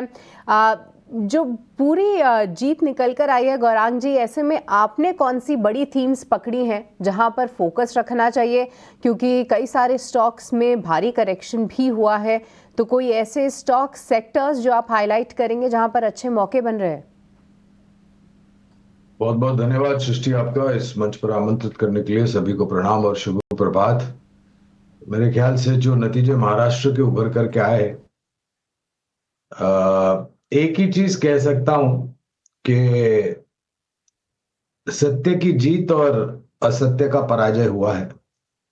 जिस प्रकार से कुछ प्रोपेगेंडा और जिस तरीके से पोलराइजेशन कुछ राजनीतिक पार्टियां और कुछ लीडर्स कर रहे थे, मेरे ख्याल से अब उनको एक सबक सीख लेना चाहिए जिस प्रकार के आंकड़े आए नतीजों को लेकर के।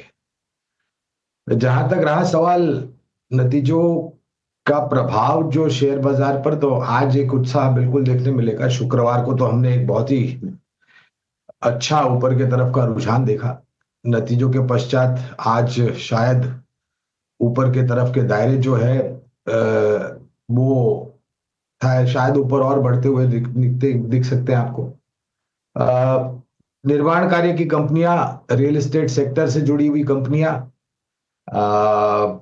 सीमेंट, मेटल, क्योंकि निर्माण कार्य में ये दो महत्वपूर्ण लागत खर्च होता है, कच्चा माल होता है, इसके बगैर आप किसी प्रकार का निर्माण कार्य कर नहीं सकते हैं।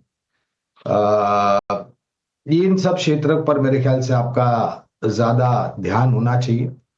खास करके वो जो एक बहुत ही बड़ा चुनावी मुद्दा बन गया था, धारावी का रीडेवलपमेंट, और कुछ विपक्ष की पॉलिटिकल पार्टी और उनके लीडर्स बेतुकिया बयान भी दे रहे थे।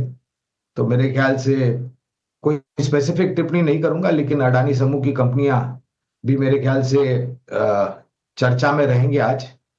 पिछले हफ्ते कुछ अलग विपरीत कारण थे और इस हफ्ते कुछ अलग विपरीत कारण, तो ये सब कंपनियां जहां पर नजर रखनी चाहिए। बहुत बहुत शुक्रिया गौरांग जी, आपने कुछ कंपनीज और कुछ सेक्टर्स को ज़रूर हाईलाइट किया। और हाँ, आज अदानी ग्रुप ऑफ काउंटर्स पे जिस तरीके के उनके कुछ क्लैरिफिकेशंस आए हैं उसको लेकर भी फोकस रहेगा। देखते हैं कि स्टॉक प्राइस किस तरीके से रिएक्ट करेंगे। पर एक बार प्रशांत जी, मैं आपसे रिलायंस पर भी आपका टेक लेना चाहूँगी, क्योंकि देखिए मार्केट के इस मूवमेंट में हो सकता है कि रिलायंस का भी पार्टिसिपेशन अच्छा रहे, क्योंकि हम देखें तो फ्राइडे को एक अच्छा सत्र ज़रूर रहा, काफ़ी उत्साह देखने को मिला रिलायंस से भी। आज के लिए प्रशांत जी, क्या रीडिंग है आपकी रिलायंस इंडस्ट्रीज पे, कितना यहाँ पर सपोर्ट आते हुए हम देख सकते हैं? तो यहाँ पे सृष्टि, अगर हम रिलायंस को देखें तो यहाँ पे क्लियर आपको रेजिस्टेंस नजर आएगा, गैप नजर आएगी 1300-1310 के आसपास। यहाँ तक पुल बैक आ सकता है, बट यहाँ पे जो डाउन ट्रेंड थी वो बहुत स्ट्रांग थी, वन साइडेड बिकवाली चल रही थी, प्रीवियसली हाई पे भी हम जान ही रहे थे। तो यहाँ जल्दबाजी नहीं करनी चाहिए।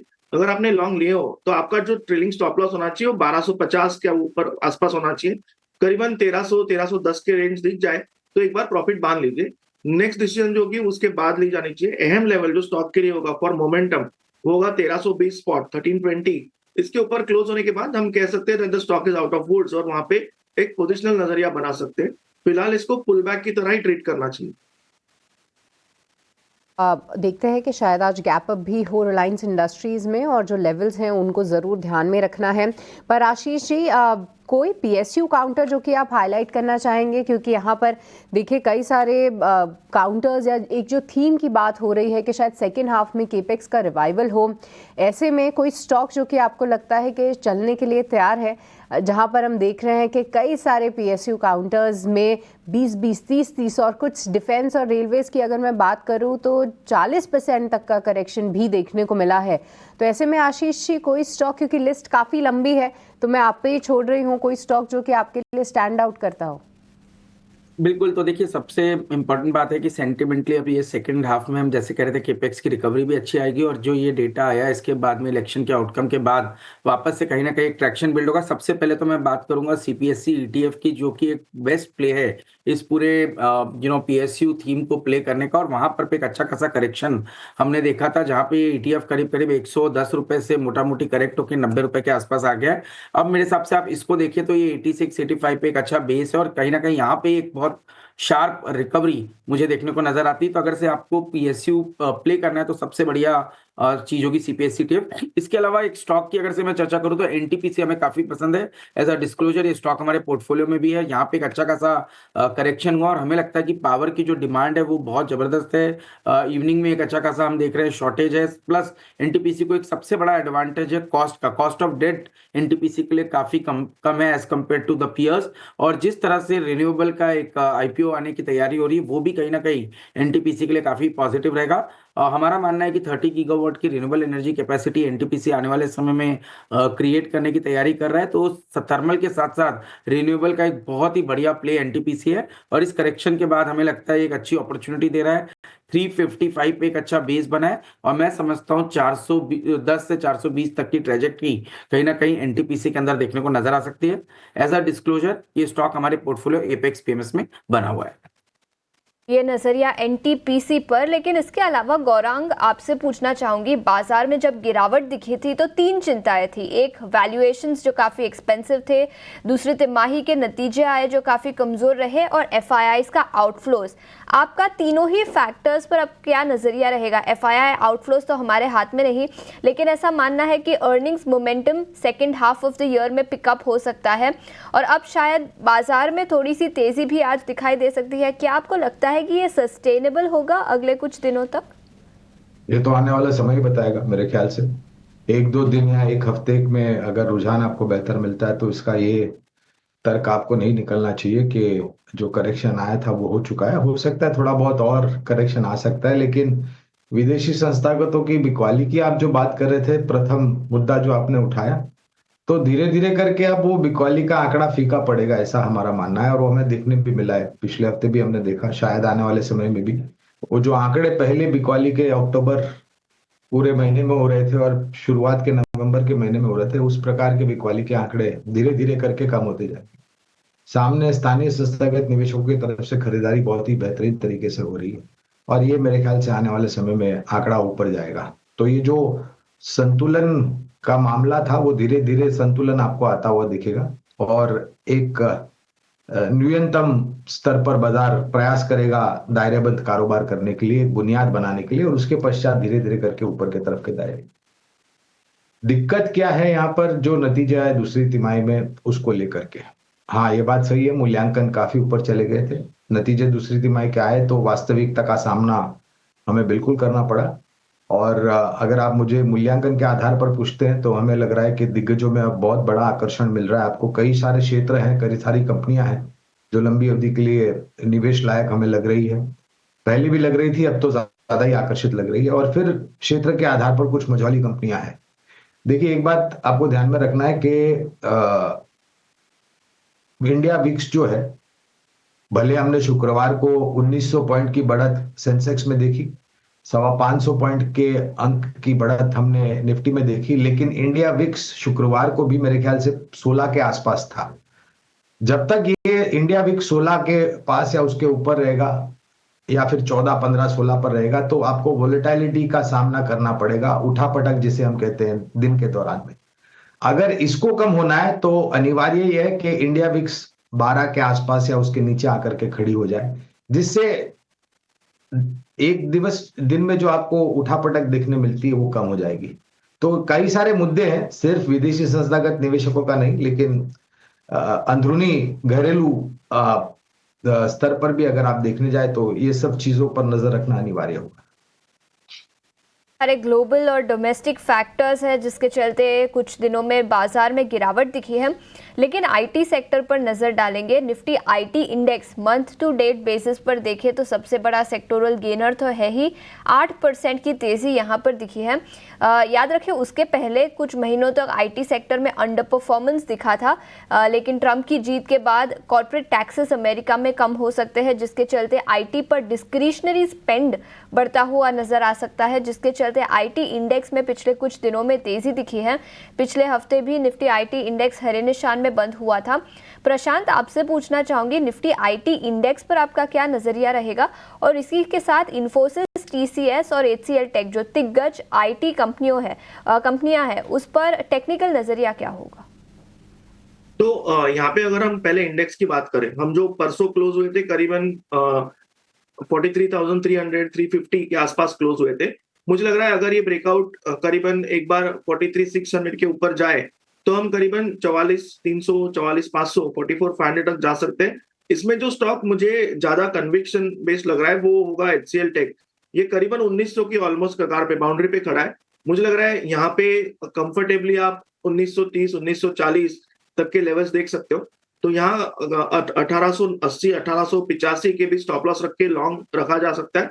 बट ये गैप अप अगर हो जो कि आज मार्केट दिखा रहा है तो अवॉइड करना चाहिए। इसी जोन में 1900 के करीब मिले तो बाय करना चाहिए। टारगेट्स अराउंड 1940, यहाँ पे क्लियर वॉल्यूम बेस्ड ब्रेकआउट नजर आ रहा है, और इसको अगर फॉलो थ्रू मिले तो ये लेवल्स बहुत ही कंफर्टेबली आ सकते हैं।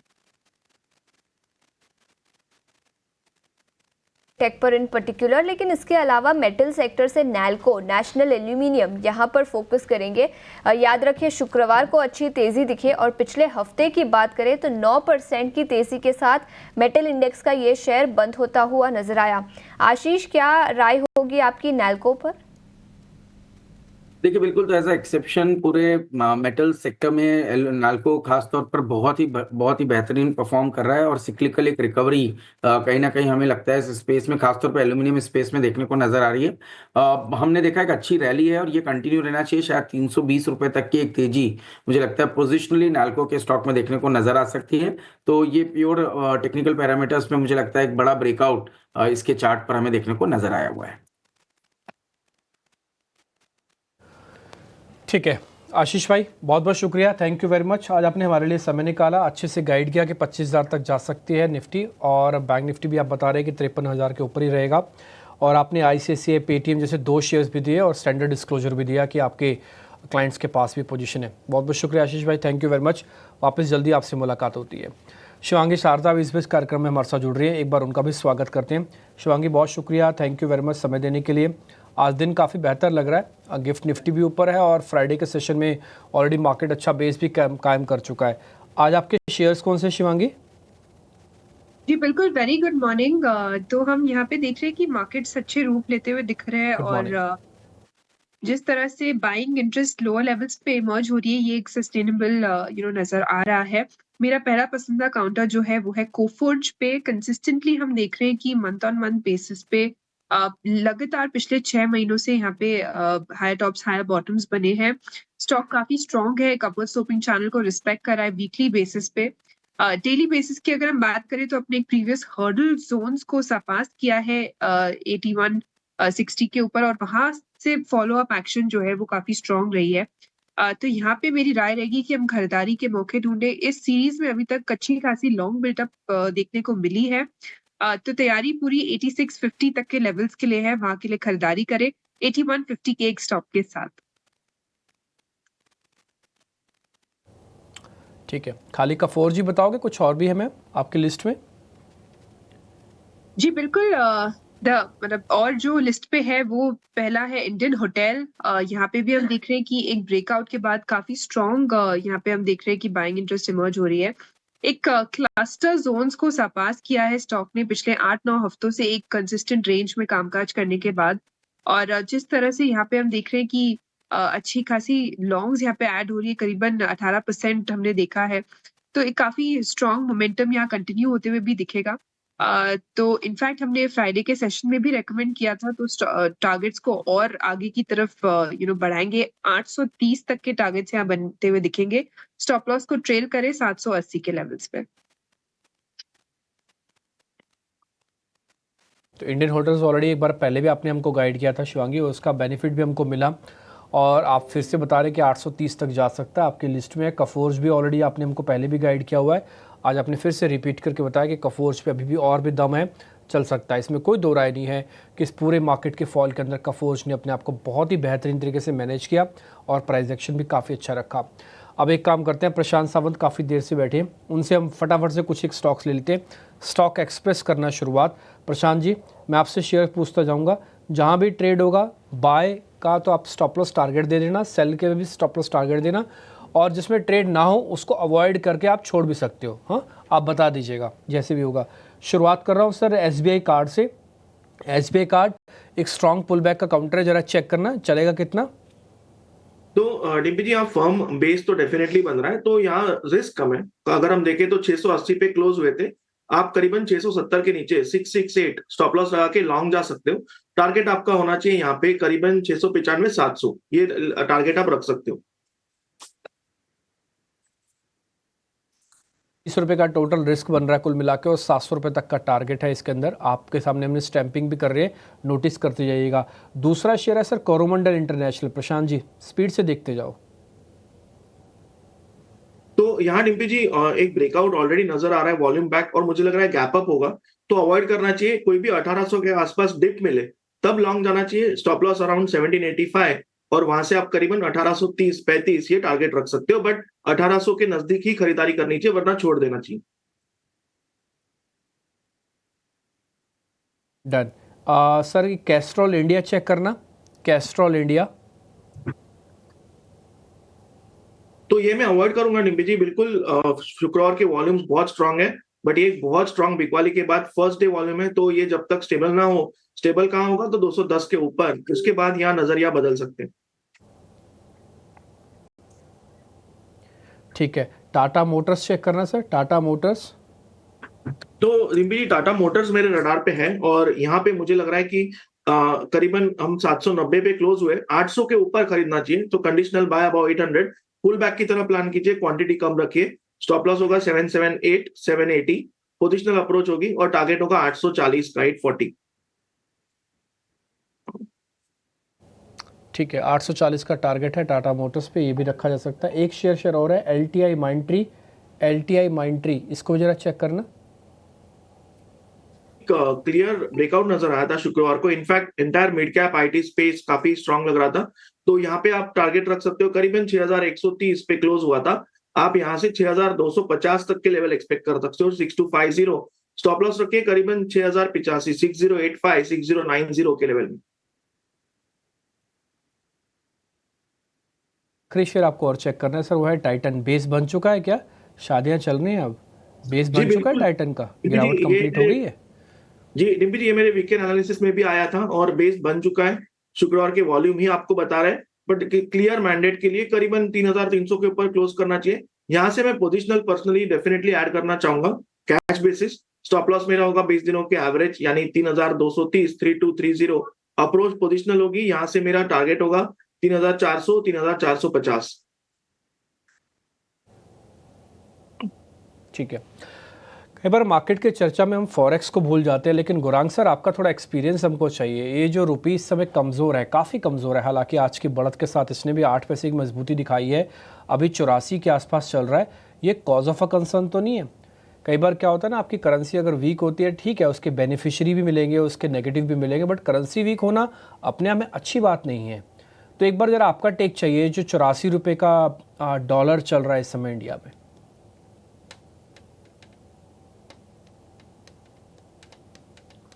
डॉलर मात्र भारतीय रुपया के सामने मजबूत नहीं हुआ है, डॉलर ज्यादा मजबूत हुआ है बाकी अन्य जो उभरते हुए बाजार है और उनकी जो मुद्रा है वहां पर ज्यादा मजबूत हुआ है। जहां हम तुलना करते हैं, जब आप उभरते हुए बाजारों की बात करते हैं तो जाहिर है भारत आ जाता है, चाइना आ जाता है, बाकी अन्य देश आ जाते हैं, वियतनाम, मलेशिया, थाईलैंड वगैरह वगैरह जो भी है।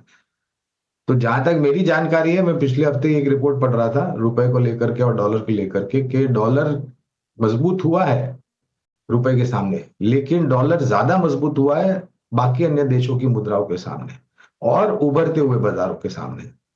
तो और अमेरिका के लिए भी ये अनिवार्य नहीं है कि डॉलर जरूरत से ज्यादा मजबूत हो जाए दुनिया भर में और बाकी सब मुद्राओं के सामने। पहली बात तो ये है। दूसरी बात ये है कि अब 47वें राष्ट्रपति के रूप में डोनाल्ड ट्रंप को हम देखेंगे। चुनाव के पहले जो बातें उन्होंने रखी थी टैक्स कट और टैरिफ हाइक की, अगर ऐसा होता है तो मेरे ख्याल से पॉवेल साहब को चिंता करनी पड़ेगी, क्योंकि उनकी जो एक रणनीति थी कि आने वाले साल में 4 रेट कट करेंगे, वो मेरे ख्याल से बिल्कुल परास्त हो जाता है अगर डोनाल्ड ट्रंप जा करके टैक्स में कटौती करते हैं और टैरिफ्स में बढ़ोतरी करते हैं। उसके साथ साथ अगर डॉलर मजबूत हो तो अमेरिका की अर्थव्यवस्था के लिए बहुत ही हानिकारक बात होगी। तो मेरा मानना है कि फिलहाल थोड़ा बहुत मजबूती डॉलर में देखी है, लेकिन ये बहुत ज्यादा लंबे समय तक रहेगी ऐसा हमें नहीं लग रहा है। और पिछले हफ्ते भी आपने देखा होगा तो बैंकों की तरफ से कुछ दखल अंदाजी की गई थी डॉलर की मजबूती को कमजोर करने के लिए और डॉलर सप्लाई करने के लिए।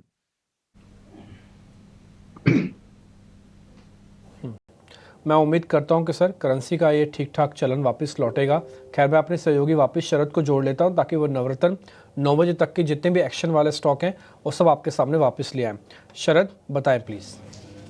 जी बिल्कुल, अदानी ग्रुप ऑफ स्टॉक्स नज़र में रहेगा, स्पेशली अदानी एंटरप्राइज और अदानी ग्रीन एनर्जी। यहाँ पे उन्होंने क्लैरिफिकेशन दिया है।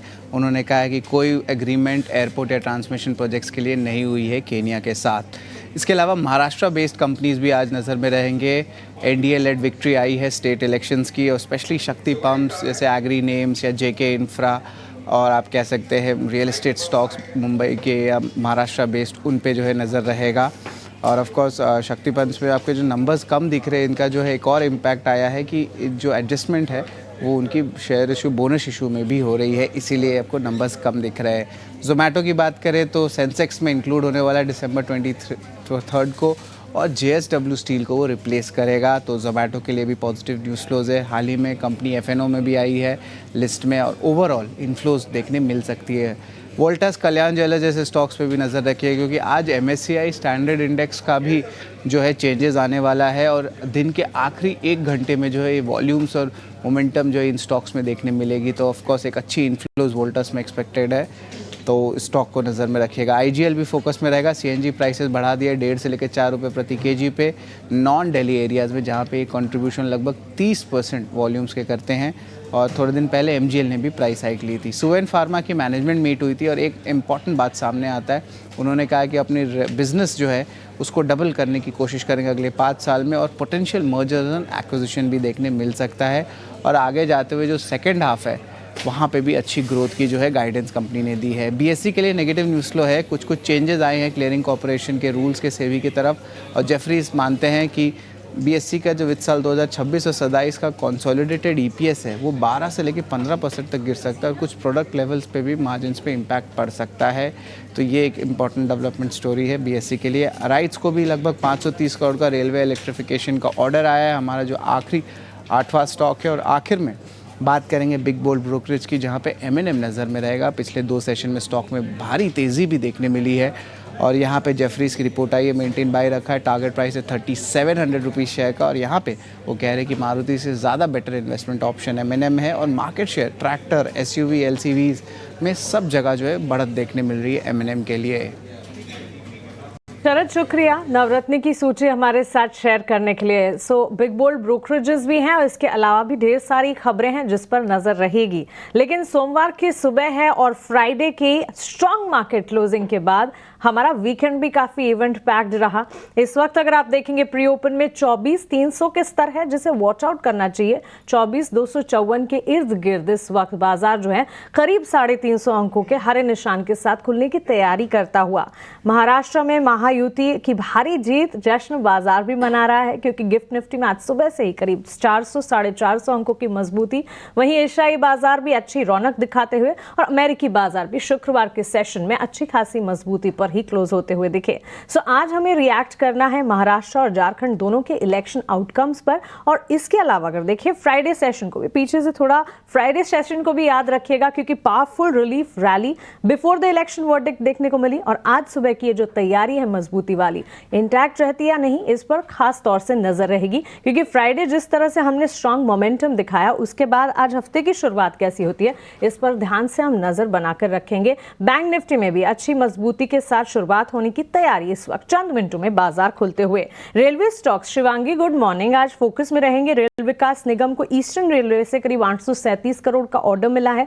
वहीं राइट्स को भी इलेक्ट्रिफिकेशन के लिए, रेलवे इलेक्ट्रिफिकेशन के लिए नॉर्थ ईस्ट फ्रंटियर रेलवे से ऑर्डर मिला है। दोनों शेयर्स प्री ओपन में मजबूती के साथ इस वक्त दिख रहे हैं। बिल्कुल, आरबीएनएल हो या सारी रेलवे स्टॉक्स की अगर हम बात करें तो यहाँ पे एक प्री ओपनिंग में काफी अच्छे 5% तक का गैप अप ओपनिंग देखने को मिल रहा है। बट ये जरूरी है, इम्पोर्टेंट है ये देखना कि अगर ये इन लेवल्स पे होल्ड करते हुए दिखता है, जल्दबाजी ना करे, क्योंकि काफी एक गिरावट के बाद हमने देखा है यहाँ पे एक थोड़ी बाइंग इमर्ज हो रही है। तो थोड़ा वेट एंड वॉच करें, सेटल होने दे, एक ऊपर के लेवल्स पे जल्दबाजी ना करें लेने के। Gaurang sir good morning. डर को दूर कर पोर्टफोलियो बिल्डिंग एक्सरसाइज शुरू करें, ये कहना था आपका। बाजार में जब करेक्शन नजर आ रहा था, और अब देखिए बाजार में हम देख रहे हैं उम्मीद की किरण जो है जग गई है। ऑटो शेयरों पर जेफरीज की बुलिश रिपोर्ट है, उनका ये मानना है कि एमएनएम पर खरीदारी की राय, और इन कंपैरिजन अगर देखें तो मारुति के मुकाबले एमएनएम उन्हें पसंद आता है। ऑटो एंसिलरी पर क्विक कॉल आपका सर। धन्यवाद मानसी, आपको भी प्रणाम और शुभ प्रभात। तो डर के आगे ही जीत होती है मेरे ख्याल से। जिस प्रकार से माहौल बन रहा था अनिवार्य था, क्योंकि एक मत हो रहे थे कि बाजार से दूर रहे, तो ये अनिवार्य था। मैं बिल्कुल मानता हूं कि अगर आपने मौका चूक गए, अब भी मौका है। जहां तक एमएनएम का सवाल है, तो मेरे ख्याल से कई सालों से हमने एमएनएम पर खरीदारी की राय दी है। इस हफ्ते मेरे ख्याल से 2 नए लॉन्चेस होंगे इलेक्ट्रिक व्हीकल के, वो बहुत ही दिलचस्प होंगे मानसी, और देखना अनिवार्य होगा कि ऑर्डर बुकिंग किस तरीके से आती है। और ऑटो क्षेत्र हमें पूरा अगर आप देखें तो काफी अच्छा लगता है।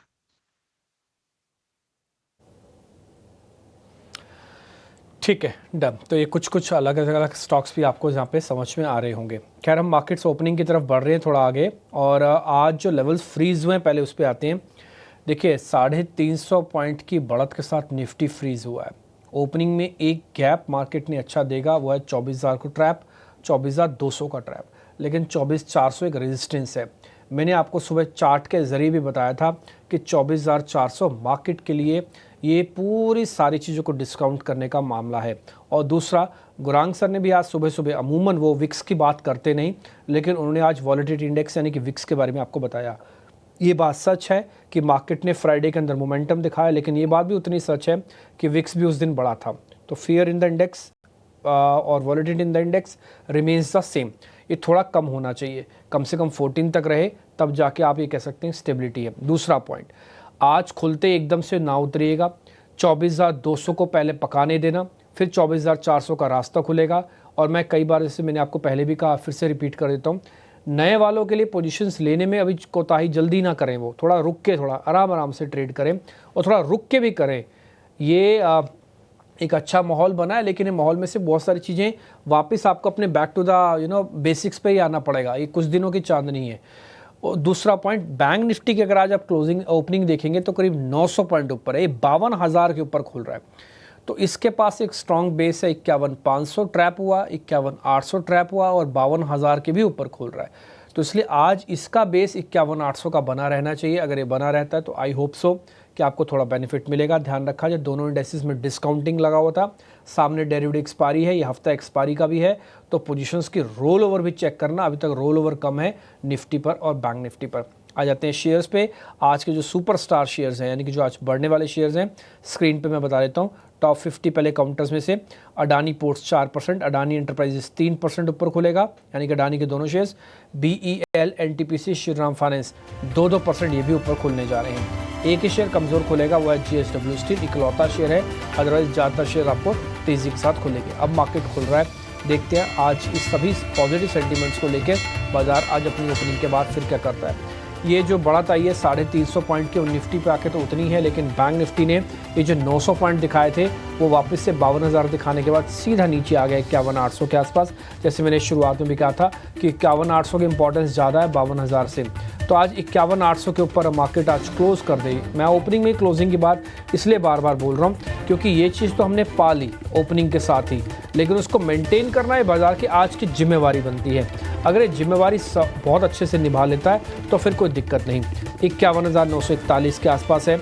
अगर आप बैंक निफ्टी के फ्यूचर्स में प्रीमियम देखेंगे तो आ चुका है करीब 10 पॉइंट्स का।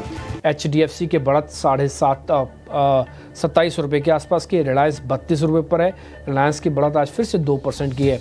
दिखाते यही स्क्रीन पर फटाफट से सारे के सारे, पहले तो पक्के वाले शेयर्स दिखाइएगा। रिलायंस इंडस्ट्रीज़, HDFC बैंक, फिर दिखाइएगा TCS, इन्फोसिस, फिर दिखाइएगा L&T और HUL। ये सेक्टर के रिप्रेजेंटेटिव भी हैं और ये मार्केट की वेटेज के रिप्रेजेंटेटिव भी हैं, तो इसलिए इन सब का स्ट्रॉन्ग होना या परसेंटेज गेन अच्छे बनाए रखना बहुत ज़रूरी है। अभी तक मैंने जितने शेयर्स देखे एक पे भी लाल निशान नहीं दिखा और 1-2 शेयर जैसे L&T और रिलायंस तो बाकायदा 2% ऊपर दिखे। तो मैं आज के ओपनिंग के सेशन को थोड़ा ठीक मानते हुए ये एक्सपेक्ट करता हूँ कि हाँ थोड़ा चलेगा। देखिए बैंक निफ्टी ने वापस से तोड़ने के बाद 52,000 को फिर से रीगेन कर लिया, तो बैंक निफ्टी थोड़ा ज़्यादा एग्रेसिव भी दिख रहा है। 2,000 शेयर इस समय एडवांसेस के साथ भी चल रहे हैं और 123 ही शेयर्स डिक्लाइंस के साथ हैं। इंडिया विक्स अभी मत देखो, 10 मिनट बाद चेक कर लेना। अभी तो फॉल्स पिक्चर दिखा रहा है इंडिया विक्स, बट हाँ अभी जितना भी दिखा रहा है उतने बहुत ज़्यादा गिरा हुआ नहीं है, तो still volatility prevails in the market, वैसा आप समझ के चलिएगा। अब आ जाते हैं टॉप गेनर्स पे। तो मार्केट्स के मैंने ऑलरेडी गेनर्स आपको पहले निफ्टी के बता रहे थे। निफ्टी के हटकर जो गेनर्स हैं उसमें भी अडानी के ही 2 शेयर्स आपको पहले दिखेंगे। Adani energy solutions, Adani greens, दोनों चल रहे हैं। जोमेटो 5% ऊपर, IRFC, श्रीराम फाइनेंस, ये सब के सब शेयर्स आज तेज़ हैं। आज साल का हाई बनाने वाले शेयर्स कौन से हैं? वो है टेक महिंद्रा, SCL टेक, इन्होंने साल का नया हाई टेस्ट किया है आज। इसके अलावा जो शेयर्स आज मार्केट में मजबूत हैं उसमें RVNL, रेलवे के काउंटर्स हैं आज काफ़ी लिस्ट में। हुडको एक और सरकारी कंपनी है, और साथ ही आप अडानी ग्रीन्स, अडानी सॉल्यूशंस तो मैं आपको ऑलरेडी बता चुका हूँ। IT कंपनीज़ में से बहुत सारी कंपनीज़ ने साल का हाई टेस्ट किया है। टेक महिंद्रा ने भी किया है, SCL टेक ने भी किया है, परसिस्टेंट ने भी आज साल का हाई टेस्ट किया है। पेटीएम भी साल का हाई टेस्ट करने वाला आज का शेयर बना। आज सुबह आशीष चित्रमोता की कॉल थी। इंडियन होटल भी आज साल का हाई टेस्ट करने में कामयाब हुआ है, ये आज शिवांगी शारदा की कॉल थी। तो आपको वो सारे शेयर्स दिख रहे हैं, डिस्कशन का पार्ट भी बने जहाँ पर आपने स्ट्रेंथ देखी होगी। आज रेलवे काउंटर्स के अलावा जो सरकारी वाला खेमा है वो भी काफ़ी स्ट्रॉन्ग है। IFCI आप देखो 10% ऊपर है आज, ठीक है। ईज़ माई ट्रिप 5% ऊपर, ये कुछ एक शेयर्स हैं जो आज बढ़कर चलते हुए दिखे। तो आज की ओपनिंग कुल मिला के ठीक हुई है। बैंक निफ्टी का एग्रेशन थोड़ा सा ज़्यादा भी है और वो बेहतर भी है। 52,100 का लेवल अब आ चुका है। आप देख रहे होंगे 51,800 को बचाया। आज का लो ही मैं आपको बता देता हूँ बैंक निफ्टी का, वो है 51,775, यानी कि 51,800 पकड़ लो राउंड फिगर में, वही आज का बॉटम बना और उसके बाद वापस इसने गेन करना शुरू कर दिया। तो इसलिए आज अब निफ्टी का भी लो बता देता हूँ।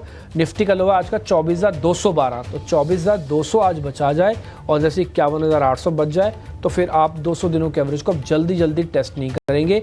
इंडिया विक्स स्टिल अभी भी हरे निशान में है, थोड़ा सा स्लाइड कर जाए तो आपका दिन और बेहतर हो सकता है, लेकिन फिर भी प्रॉफिट बुकिंग करना ना भूलिएगा समय समय पर।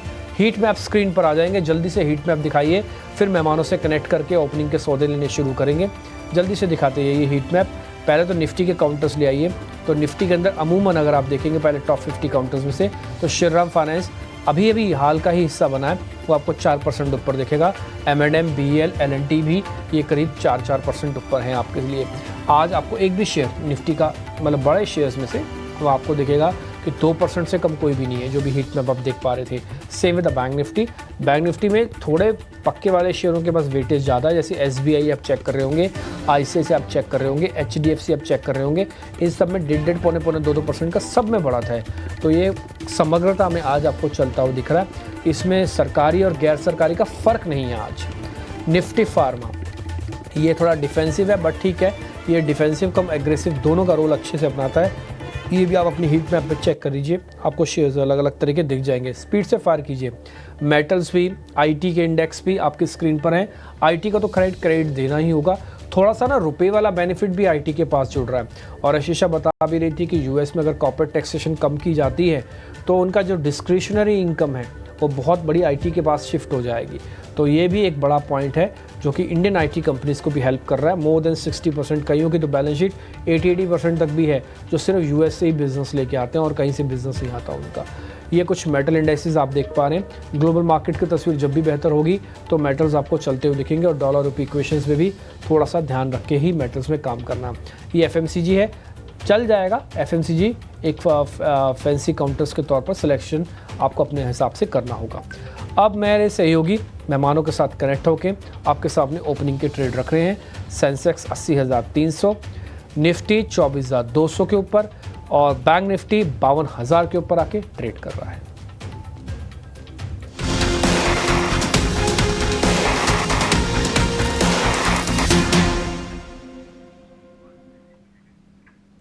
तो मार्केट्स की हुई है शानदार शुरुआत और अच्छी बात यह है कि एक अच्छे गैप अप के बाद कहीं ना कहीं मार्केट्स अपने आप को होल्ड करने में कायम है। हालांकि इंडिया विक्स में बहुत ज़्यादा गिरावट अभी नहीं है, देखते हैं कि वो इंडेक्स किस तरीके से परफॉर्म करता है। पर चलिए ओपनिंग ट्रेड्स लेना शुरू करेंगे। हमारे एक्सपर्ट्स हमारे साथ मौजूद है और शिवांगी आपसे शुरुआत करना चाहेंगे।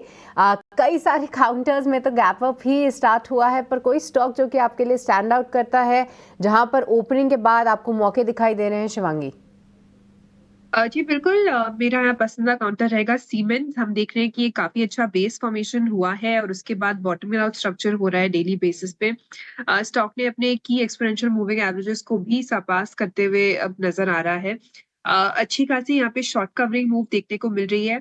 तो ये एक अच्छा प्राइस लेवल बन रहा है। रिस्क रिवॉर्ड भी काफी फेवरेबल है इन लेवल्स पे, तो यहाँ पे खरीदारी की सलाह रहेगी। 7420 के टारगेट्स यहाँ बनते हुए दिख रहे हैं और 7000 के एक स्टॉप के साथ। ऑलराइट, तो सीमेंस यहाँ पर आप रखिए नज़र। देखिए फ्राइडे को भी एक अच्छी तेज़ी जो है इस काउंटर ने दिखाई और आज भी ज़बरदस्त तेज़ी ये काउंटर दिखा रहा है। 7420 के लक्ष्य जो है शिवांगी यहाँ पे फोकस कर रही है। 7000 का आपको स्टॉप लॉस लगाना है, तो रिस्क रिवॉर्ड भी काफ़ी फेवरेबल बैठेगा इस पर्टिकुलर ट्रेड में। पर गौरांग जी, आज अगर हम देखें तो ये ज़बरदस्त शुरुआत में अगर मैं NSE 500 के, निफ्टी 500 के काउंटर्स देखूं तो लीड करते हुए आ रहे हैं रेलवे स्टॉक्स। हालांकि राइट्स, इरकॉन खबर के दम पे भी यहाँ पर एक्शन है। 6-6, 10-10% की तेज़ी है, पर ये कई बहुत बीटन डाउन नेम्स भी हैं गौरांग जी। तो एक बार रेलवे पैक से आपकी टॉप बेट समझना चाहेंगे।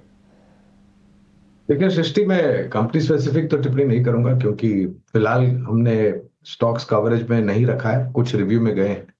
लेकिन अगर आप क्षेत्र की बात करें तो मैं रेलवे क्षेत्र के साथ रक्षा क्षेत्र भी जोड़ना चाहूंगा।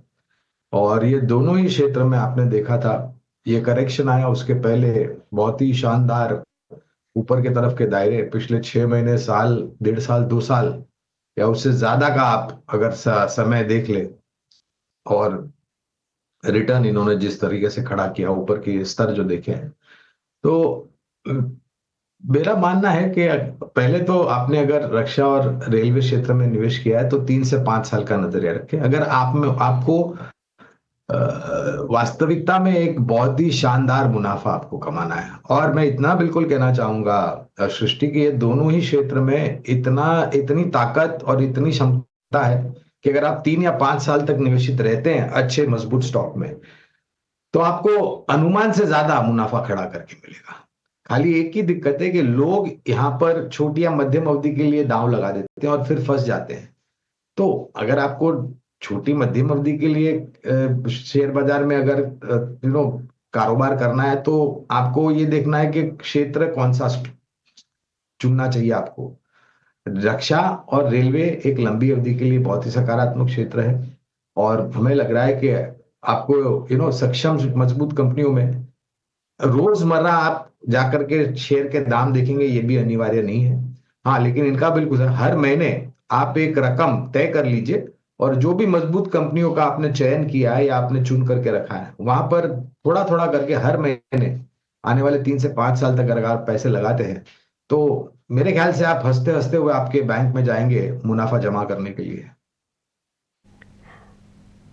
Well, thanks for that detailed analysis. और रक्षा क्षेत्र यानी डिफेंस प्लेयर्स की अगर बात करें, आज बिल्कुल जिस तरह से गौरांग जी भी बता रहे हैं, लंबी अवधि का नजरिया भी रखें और इस पर एक शिवांगी से शॉर्ट टर्म कॉल भी लेंगे, लेकिन HAL, BEL ये सारे के सारे स्टॉक में मूवमेंट अगर आप देखेंगे काफी मजबूती के साथ दिख रही है। इनफैक्ट मूवमेंट हर तरफ हम देख रहे हैं अच्छी खासी देखने को मिल रही है। और जहां हम लगातार मार्केट कैप इरोजन की बात कर रहे हैं, आज आपको बता दें ओवर 7 लाख करोड़ के market cap addition BSE listed stocks में होते हुए नजर आए हैं। So clearly a fresh start और काफी मजबूत फ्रेश स्टार्ट होता हुआ नए हफ्ते का कह सकते हैं। ओवर 90% निफ्टी 50 की और निफ्टी 100 इंडेक्स की कंपनियां जो है हरे निशान के साथ इस वक्त ट्रेड करती हुई नजर आएंगी।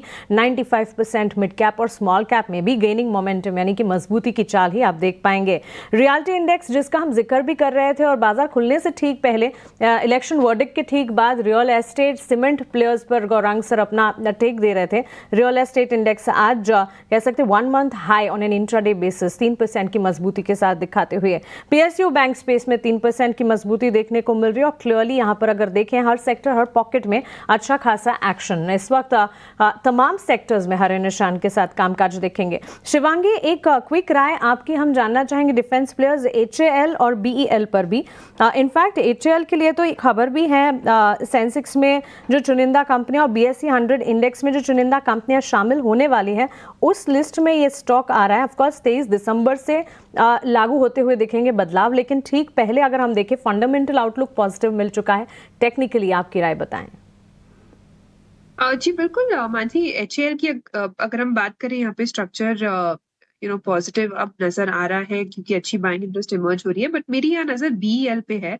यहाँ कम से कम हमने इस सीरीज में अभी तक 7.5% का ओपनर जो शेड होते हुए दिखा है जो शॉर्ट साइड में था, और स्टॉक जो है ये बेटर प्लेस्ड है टेक्निकली।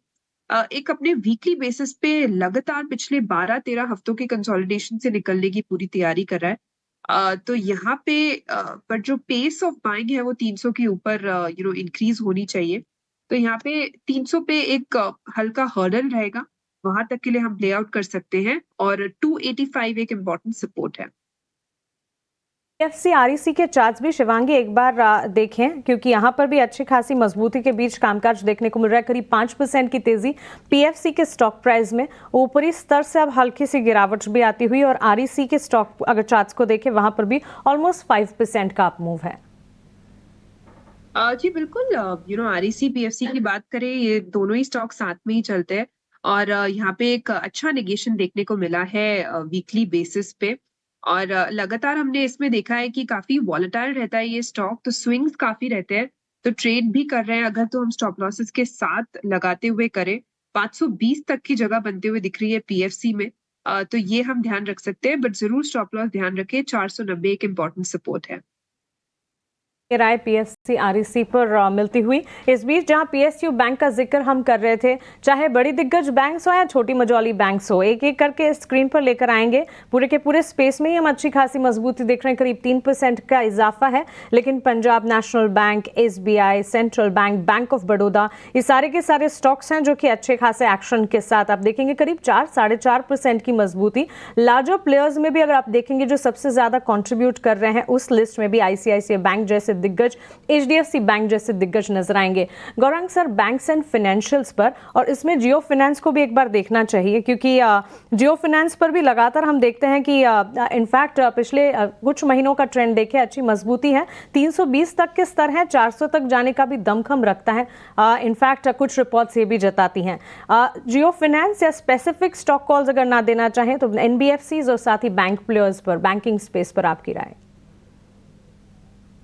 देखिए, अनिवार्य होगा पहले तो डिस्क्लोजर देना। जियो फाइनेंस पर खरीदारी की राय है हमारी लंबी अवधि के लिए, और जिस प्रकार से धीरे धीरे करके कामकाज शुरू होगा जमीनी स्तर पर, योगदान बैलेंस शीट पर उसी तरीके से आएगा। कामकाज को लेकर के जो टिप्पणियां करी हैं और जिस प्रकार से वित्तीय सहारा और जिस प्रकार से टेक्नोलॉजी और पहुंच का जहां तक सवाल है, तो ये सभी चीजें मेरे ख्याल से काफी सकारात्मक रूप से जियो फाइनेंस सर्विसेज के साथ खड़ी हैं। मैं तो इतने हद तक कहना चाहूंगा मानसी कि अगर आपने पोर्टफोलियो खड़ा किया है शेयर बाजार में अच्छी सक्षम कंपनियों का और क्षेत्र का, तो मैं तो ये राय दूंगा कि आपको अनिवार्य यह है कि आपका पोर्टफोलियो का एक अहम हिस्सा वित्तीय क्षेत्र होना चाहिए, जहां पर सरकारी बैंक, निजी क्षेत्र की बैंक और मजबूत एनबीएफसी। तो और नतीजे दूसरी तिमाही के सरकारी बैंकों के कुछ हद तक काफी अच्छे आए हैं, इस पे कोई दो राय नहीं है। तो इस प्रकार से अगर आप कामकाज करते हैं तो मेरे ख्याल से एक लाभदायक पोर्टफोलियो आपका बन सकता है।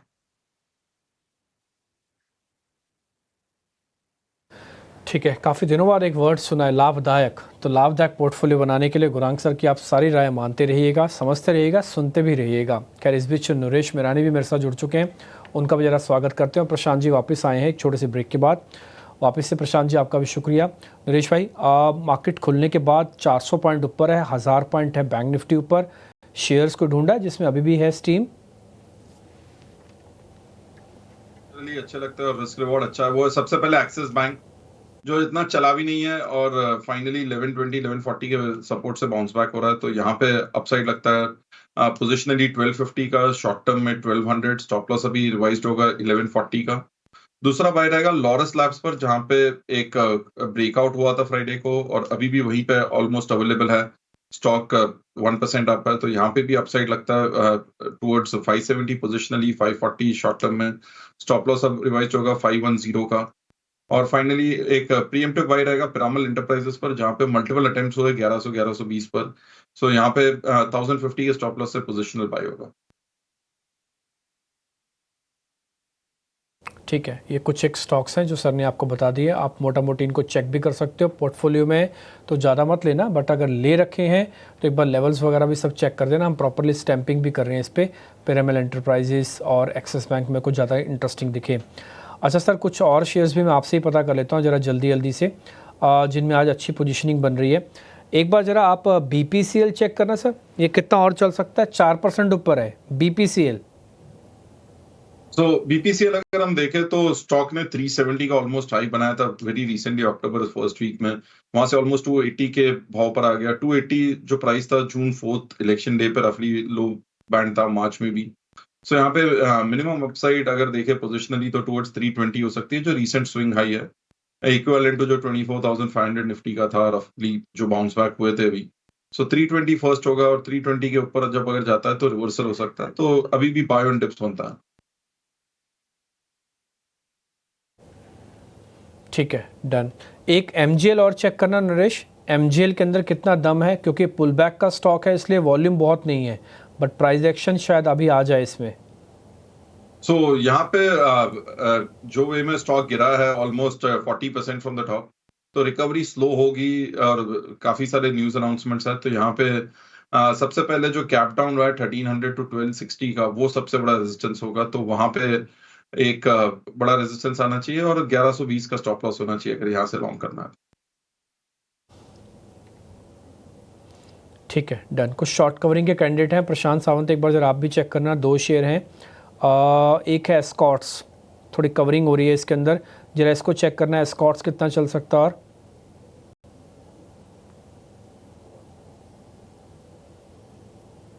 और पे 200 दिनों के एवरेज, 20 दिनों के एवरेज।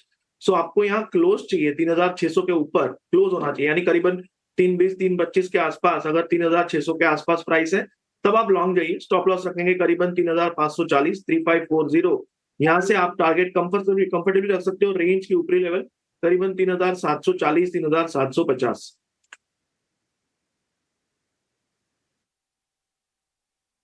एक और शेयर भी है चोला फिन। प्रशांत जी एक बार ये जरा आप चेक करना, चोला फाइनेंस। फिर शिवांगी से भी शेयर्स पता कर देंगे। मैं इसको अवॉइड करना चाहूंगा। स्ट्रॉन्ग बिकवाली थी और उसके बाद पहला पुल बैक आ रहा है, तो मैं थोड़ा वेट करूंगा और 1-2 दिनों के बाद डिसीजन लूंगा। मैं फर्स्ट पुल बैक में नॉर्मली पार्टिसिपेट नहीं करता हूँ। प्राइस को स्टेबल होकर एक्सेप्ट होने दीजिए, फिर डिसीजन लेंगे। ठीक है, वो ठीक भी है, पोजीशन में ऐसा कुछ भागा नहीं जा रहा है। एक बात ध्यान रखिएगा, मार्केट ने खुलने के बाद अपने लोस को प्रोटेक्ट किया है, लेकिन उसके बाद की स्टीम थोड़ी गुम है। इंडिया विक्स भी बहुत ज़्यादा नीचे नहीं आया हुआ। मैं आपसे ये तो नहीं कहूँगा कि आप सारा पैसा यहाँ से निकाल दो, बट मैं इतना ज़रूर कहूँगा कि जिनको छोटी मोटी प्रॉफिट बुकिंग करनी है वो भले करें, और नहीं तो फिर ट्रेलिंग स्टॉप लॉस ज़रूर लगाएं। आया हुआ पैसा कहीं इधर उधर ना हो जाए, इसलिए मैं थोड़ी कैलकुलेशंस कर रहा हूँ बस आपके लिए। और क्योंकि कॉल्स के प्रीमियम बहुत ज़्यादा बढ़ के आए थे गैप के साथ, इसलिए जो ऑप्शंस के ट्रेडर हैं नेकेड कॉल वगैरह थोड़ा कैलकुलेट करके लेना। हाँ, ऐसे एकदम से कूद के मत लेना अभी, क्योंकि ऑलरेडी प्रीमियम्स के गैप भी है और फिर फ्राइडे की तेज़ी का भी इंक्लूशन है उसके अंदर। तो 2 दिन में प्रीमियम्स काफ़ी शूट अप हुए हैं कॉल के अंदर, खासकर इंडाइसिस के भी। शिवांगी 2 शेयर जरा आप और चेक कर दो। एक तो सीमेंस है, ये 5% ऊपर है। मैं इसको आज के लिए एक मिस मानता हूँ कि मेरे से सौदा मिस हो गया ये सीमेंस का, लेकिन अभी कितना और चल सकता है मैं इसको पोजिशनली रखूँ तो? जी बिल्कुल, मॉर्निंग ट्रेड में मैंने सीमेंस ही रेकमेंड किया है एंड यहाँ पे एक अच्छी बेस फॉर्मेशन देखने को मिली है। अब डिम्पी जी मिस तो नहीं हुआ, अभी तक भी स्ट्रीम है बाकी, तो यहाँ पे हम बिल्कुल 7400 और फिर 7500 तक के लिए लेवल्स के लिए हम इसको एम कर सकते हैं 7050 के एक सपोर्ट के साथ। एक बार मेरे को स्टॉप लॉस वापस से बता दो। 7050 पे स्टॉप लॉस जो है वो ट्रेल कर सकते हैं। ठीक है, 7050 का एक एसएल डाल दो, इसके अंदर 50 रुपये बढ़ा दो। हमने पहले 7000 लिखा हुआ था, उसको हम बढ़ा देते हैं, 7400 का टारगेट मोटा मोटी रखते हैं। आप ना सीरीज़ के हिसाब से भी रखो, मान लो आपको लेना ही है पोजीशंस तो फिर नई सीरीज़ में भी ले सकते हो। 7050 का एसएल का लगा हुआ आपके लिए और 2420 का टीजीटी यानी कि टारगेट भी है आपकी स्क्रीन पर। अब आ जाते हैं थोड़ा 1-2 शेयर और पे भी। गोदरेज प्रॉपर्टीज़ आज काफ़ी बढ़िया चला है एक्चुअली में। इनका मुंबई और मुंबई के आसपास काफ़ी लैंड बैंक है और महाराष्ट्र में सेम गवर्नमेंट रिपीट आने से रियल एस्टेट के अंदर एक तेज़ी आ सकती है। मार्केट में बज़ है कि शायद ये हो सकता है, मुंबई में उसको रेडी रेकनर बोलते हैं, कई जगह उसको स्टाम्प ड्यूटी या रजिस्ट्रेशन चार्जेज या सर्कल रेट वगैरह बोलते हैं, तो वो थोड़े से कम हो सकते हैं। उसका बेनिफिट रियल एस्टेट कंपनीज़ को आ सकता है। ये चुनावी वादा भी है, इसलिए गोदरेज प्रॉपर्टीज़ थोड़ा मोमेंटो में भी है, वॉल्यूम भी है इसके अंदर। एक बार शिवांगी आप चेक करेंगे गोदरेज प्रॉपर्टीज़? जी बिल्कुल, Godrej property reality space in fact पूरा काफी बज में है और हम देख रहे हैं कि अच्छी खासी बाइंग इंटरेस्ट इमर्ज हो रही है। गोदरेज प्रॉपर्टी में कम से कम हम देख रहे हैं कि 14% इस सीरीज में ओआई इंटरेस्ट शेड हुआ है और लगातार पिछले 4-5 दिनों से लॉन्ग्स ऐड शुरू हो गए हैं। स्टॉक ने एक फॉलो अप बाइंग बहुत ही अच्छी दिखाई है यहाँ पे, तो बिल्कुल यहाँ पे 3100 और फिर थोड़ा पोजिशनली 3250 तक के टारगेट्स के लिए हम एम कर रहे हैं, बट ट्रेडिंग के लिए ऐसे 3100 इमीडिएट टारगेट्स बनेगा और 2950 के एक सपोर्ट को हम ध्यान रखें। ठीक है, नरेश मिरानी एक शेयर मैं आपके सामने रखता हूँ। ये मैं थोड़ा फ्लेवर से हटके वाली चीज़ पूछ रहा हूँ, इसलिए मैं आपसे थोड़ा पता करना चाहता हूँ। मैंने एक शेयर अपनी स्क्रीन पर डाला है, उस शेयर का नाम है जी एंटरटेनमेंट। देखिए आपको पता ही होगा अब इसकी खबरें आने लग गई हैं। पहले खबर ये आई कि जो एमडी थे पहले मिस्टर गोयंका, पुनीत गोयंका, उन्होंने एमडी पद से थोड़ा नीचे उतरे हैं और सीईओ तक रहेंगे अब वो। तो उस दिन के बाद से शेयर थोड़ा ठीक हुआ। एक बार मेरे वाला चार्ट लगाइएगा हाँ स्क्रीन पर। ये टिपिकली वापस से उसी बाय जोन में है जहाँ पर ये पहले भी एक बार आके एक पुल बैक दिखा चुका है। ये सर वही है, ये 2020 का है, कोविड के आसपास का एरिया। ये वापस उसी बाय जोन में है। कुछ पॉजिटिव न्यूज़ आ रही हैं। मैं एक लॉन्ग टर्म इन्वेस्टर हूं और मैं जी एंटरटेनमेंट को प्लस करके रखना चाहता हूं। क्या मैं अपना एक पुल बैक, मैं आपके सामने मार्क भी कर रहा हूं, क्या मैं पुल बैक वापस 250 यानी यहाँ तक वापस एक्सपेक्ट करूँ? आ सकता है सर? प्रोबेबिलिटी कितनी है? So as of now probability low रहेगी, क्योंकि जब तक इसमें एक प्राइस रिवर्सल नहीं दिखाई देता स्ट्रांगली, टफ टू से है। और इसमें कई बार 3 बार 4 बार कोशिश हो चुकी है रिकवरी की, बट टिक नहीं पाया। तो एज ऑफ नाउ अगर किसी को रिस्की बेट लेना भी है तो 110 115 का स्टॉप लॉस बैठता है, जो रफली कोविड के लोस थे। अगर उसके नीचे जाता है तो कंपनी में और भी ज्यादा रिस्क हो जाता है। सो ओवरऑल रिस्क रिवॉर्ड यही है कि 110 का स्टॉप लॉस रख सकते हो। अगर ये 130 140 जाता है तब जाके कन्विक्शन बढ़ेगा कि एक बॉटम इन प्लेस है। ओके ठीक है, कोई बात नहीं। तो फिलहाल अभी हम धीरे धीरे करके एक एकोमोलेशन वाले फेजेस में है। अभी कहना बड़ा मुश्किल है कि 250 आ जाएगा, लेकिन ये एक्चुअली में बाय जोन तो है ही। इसलिए सर ने आपको जो स्टॉप लॉस दिया है वो 110 का दिया। जिनके पास है वो होल्ड रखें, नए वाले ज़्यादा एग्रेसिव होकर नहीं आए, लेकिन ये एक बाय जोन पे जरूर खड़ा है। हिंदुस्तान एरोनॉटिकल्स ये भी आज अच्छा चल रहा है। सरकारी कंपनीज में कई चले, HCL के अंदर भी काफ़ी एक ड्यू था एक पुल बैक, तो आज वो हमको वापस से दिखा। एक बार शिवांगी आपके रिकमेंडेशन, हिंदुस्तान एरोनॉटिकल्स HAL। जी बिल्कुल, HAL और BEL पे अभी जस्ट मानसी से डिस्कस भी हुआ था, तो मेरा यहाँ पे प्रेफर्ड पिक जो है वो है BEL। रीजंस के साथ हमने अभी डिस्कस किया है। एक लंबे टाइम के कंसोलिडेशन से निकलते हुए नजर आ रहा है ये 14 हफ्तों के, और एक अच्छी यहाँ पे बेस फॉर्मेशन हो गई है। हम देख रहे हैं कि बाइंग इसमें इमर्ज हो रही है और स्ट्रॉन्ग फॉलो अप भी है, तो यहाँ पे मेरी राय रहेगी कि हम BEL पे फोकस करें। एब्सोल्युटली, दोनों की कंपैरिजन में शिवांगी को BEL पसंद आ रहा है। Gaurang ji, refining and marketing, oil exploration, production space की अगर बात करें, प्रशांत आपसे एक राय लेना चाहेंगे। इनफैक्ट टेक्निकल नज़रिया IOC, ONGC, BPCL, HPCL, ये सारे के सारे स्टॉक्स आज अच्छी मजबूती के साथ ट्रेड करते हुए करीब 4% की तेज़ी आप देख रहे हैं इंडियन ऑयल में। ONGC भी ऑलमोस्ट 4% के अपमूव, और इसी तरह के संकेत आपको BPCL, HPCL में भी दिखेंगे। इनफैक्ट BPCL के पिछले एक साल के चार्ट्स को निकालेंगे, ऑलमोस्ट 40% का अपमूव भी देखने को मिला है। दरअसल पिछले 6 महीनों में कुछ एक्सपेंशन की खबरें तो हैं जो कि फंडामेंटली पॉजिटिव नजर आ रही हैं, लेकिन प्रशांत, ये सारे oil refining, counters, exploration, production space पर आपकी राय और आपका पसंदीदा स्टॉक? तो मानसी, इस सेगमेंट में मुझे IOC पसंद है और एक अच्छे लेवल पे आया है। मोमेंटम के लिए 140 के ऊपर बाय करना जरूरी है, करीबन 137 पे ट्रेड कर रहे हैं। 140 के ऊपर बाय करना होगा, स्टॉप लॉस रखेंगे 135, 135, और वहां से करीबन अब 150, 152 ये टारगेट मान के चल सकते हो, जहां पे 200 दिनों के एवरेज प्लेस्ड है। और जैसे मैंने सुबह भी कहा था कि पुल बैक की तरह ट्रीट कीजिए, बिग वाली स्ट्रांग थी, तो क्वांटिटी वो हिसाब से प्लान करनी चाहिए। 152 के ऊपर क्लोज होने के बाद आप 200 दिनों के एवरेज के ऊपर जा रहे हो, उसके बाद आप और पोजीशन ऐड कर सकते हो।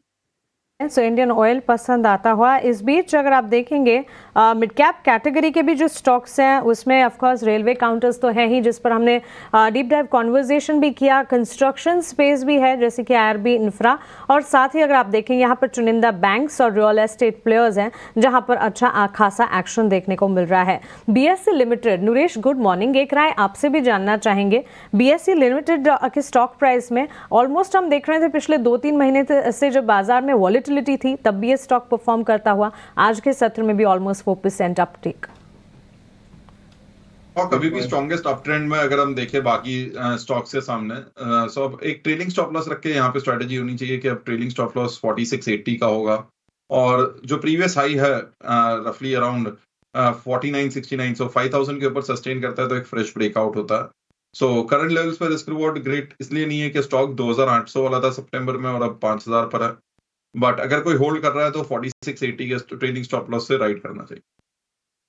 मेंटेन कीजिएगा पोजीशंस जो हैं उस पर राय नरेश की तरफ से मिलती हुई। NTPC के चार्ट शिवांगी एक बार प्लीज रीड कीजिए। ऑलमोस्ट 2-2.5% की तेजी यहाँ पर देखने को मिल रही है, अच्छा खासा एक्शन है, और पिछले दिनों ऑफ कोर्स ये स्टॉक और साथ ही इनकी कंसर्न्स जो हैं, लिस्टिंग जहाँ पर NTPC ग्रीन की होती हुई देखने को मिली, इसके चलते भी फोकस में रहा। आज भी मजबूती यहाँ पर PC में पिछले 7 हफ्तों के लोअर टॉप से नेगेशन देखने को मिल रहा है, पर यहाँ पे मेरी राय रहेगी कि हम थोड़ा और वेट एंड वॉच करें। लोअर लेवल्स पे बाइंग जरूर देखने को मिली है, एक बेस फॉर्मेशन जरूर हो गया है 350 का, वहां से और ग्रेव पेन पॉइंट नहीं देखने को मिल रहा है, बट यहाँ फॉलो अप मिसिंग है, तो कहीं ना कहीं अपसाइड जो है वो अभी भी कैप्ड नजर आ रहा है, तो थोड़ा वेट एंड वॉच का राय रहेगी। इंतजार कीजिए, राय फिलहाल आपको मिल रही है NTPC के स्टॉक प्राइस पर। लेकिन यहाँ पर देखिए मार्केट में 24,300 के पार इस वक्त निफ्टी ट्रेड करता हुआ, और जैसे कि मैंने कहा था 24,300 के लेवल को वॉच आउट करना होगा, वहां से मजबूती के साइंस जो हैं वो और ज्यादा एलैबोरेट होते हुए बिल्कुल नजर आएंगे। इस वक्त अगर आप देखें ब्रॉडर मार्केट्स में भी अच्छा खासा एक्शन दिख रहा है, लार्जर प्लेयर्स भी हैं जो कि बाजार को संभालने का काम कर रहे हैं। अच्छा, क्रूड में तेजी है जिस पर नजर रहे, रशिया यूक्रेन के तनाव का नतीजा है जो कि कच्चे तेल की चाल में बिकवाली का इनफैक्ट तेजी हम देख रहे हैं, और साथ ही बुलियन मार्केट में सोने में भी मजबूती, क्योंकि बाजार की वॉलेटिलिटी जहां हमने पिछले दिनों देखी सेफ हेवन कमोडिटी के तौर पर प्रेशियस मेटल्स पर लोगों की यहां पर नजर रही। लेकिन निफ्टी में करीब 400 अंकों की मजबूती, सेंसेक्स में करीब 1200 अंकों की तेजी, और ये तेजी जो है वो बिल्कुल बरकरार रहती हुई। सेंसेक्स की अगर बात करें, कुछ बदलाव होने वाले हैं। सेंसेक्स में JSW स्टील की जगह जोमेटो लेने वाला है। JSW स्टील और जोमेटो दोनों के चार्ट्स पर एक नजर नज़र होनी चाहिए। तेज़ बाजार में जोमेटो के स्टॉक प्राइस में हम 5% का इजाफा देख रहे हैं। वेल, इसी सूची में अगर आप देखें BSE 100 लिस्ट में जो शामिल होने वाले हैं उसमें संवर्धन, मदरसन और PB फिनटेक, ये दोनों स्टॉक भी हैं। इनके चार्ट्स भी एक बार देखेंगे। जोमेटो पर एक राय आपसे जानना चाहेंगे प्रशांत। तो यहाँ पे मानसी, सबसे पहले मेरा डिस्क्लेमर होगा कि मैंने ये रेकमेंड किया हुआ है और यहाँ पे मेरा अप्रोच पोजिशनली रॉन्ग का है। अभी फिलहाल इस लेवल में ये मिडवे बाइंग होगी, तो आपको 285 के ऊपर क्लोज होने के बाद मोमेंटम के हिसाब से बाय करना चाहिए। अबाउट 285 क्लोज, स्टॉप लॉस रखेंगे 270, 270, वहां से टारगेट हो सकता है करीबन 310, 315 के आसपास। और मुझे लग रहा है करंट लॉन्ग्स अगर हो तो 265 के आसपास आपका ट्रेलिंग स्टॉप लॉस होना चाहिए। संवर्धन, मदरसन, नरेश, आप एक बार राय दीजिए। ऑटो कंपोनेंट इक्विपमेंट से जुड़ी ये कंपनी और इनफैक्ट जो बदलाव BSE 100 कैटेगरी में होने जा रहे हैं इस लिस्ट में, ऑफ कोर्स 23 दिसंबर के बाद ये लागू होंगे, लेकिन इस वक्त अगर देखें करीब 3% की मजबूती है। अभी भी मैं थोड़ा अवॉइड करूंगा क्योंकि मोमेंटम इतना स्ट्रांग नहीं है स्टॉक में, काफी करेक्शन आया था एंड ओवरऑल ऑटो स्पेस भी देखे तो टफ कंसोलिडेशन में है, सो अवॉइडेबल रहेगा स्टॉक। फाइनेंशियल टेक्नोलॉजी स्पेस में PB फिनटेक, शिवांगी आप राय दीजिए। अगेन इसी चेंजेस में, इन्हीं बदलाव में PB फिनटेक का नाम भी शामिल है। जी बिल्कुल, PB फिनटेक की अगर हम यहाँ बात करें, यहाँ पे ऑफ कोर्स एक पुल बैक मूव देखने को मिल रहा है। जो स्विंग्स है वो प्ले आउट कर सकते हैं। टेक्निकली एक स्टॉप लॉसेस के साथ ही ट्रेड करने की सलाह रहेगी। 1750 के एक इम्पोर्टेंट सपोर्ट है, अपसाइड 1900 तक के लेवल्स बन सकते। ठीक है, 1900 तक के लेवल्स PB फिनटेक में आते हुए दिख सकते हैं आने वाले टाइम में। आज भी अगर हम देखें तो लगभग 4% की तेज़ी है। पर इसी के साथ आपका बहुत बहुत शुक्रिया करना चाहेंगे शिवांगी, आज सुबह आपने हमारे लिए वक्त निकाला और अपनी तमाम स्टॉक कॉल्स भी हमारे साथ शेयर करी। पर चलिए अब आगे बढ़ते हैं और रुक करेंगे F&O सेगमेंट का, जहां पर आज के लिए ऑप्शन में कमाई की रणनीति आपकी क्या होनी चाहिए। आइए ये समझेंगे हमारे खास सेगमेंट ऑप्शंस के चैंपियन में।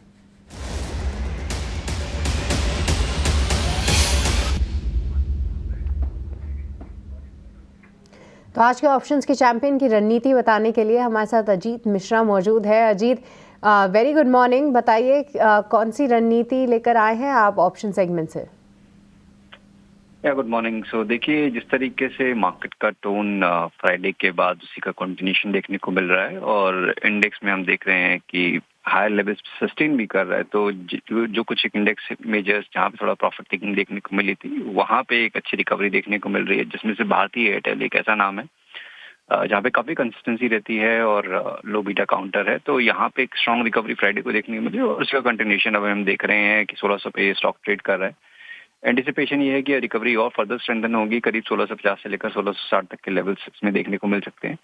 तो यहाँ पे आप जो 1600 वाली कॉल है इसको लॉन्ग करने के लिए देख सकते हैं, जो 11 के पास, और 5 रुपये का आपका स्टॉप लॉस होगा 24 तक के टारगेट्स के लिए।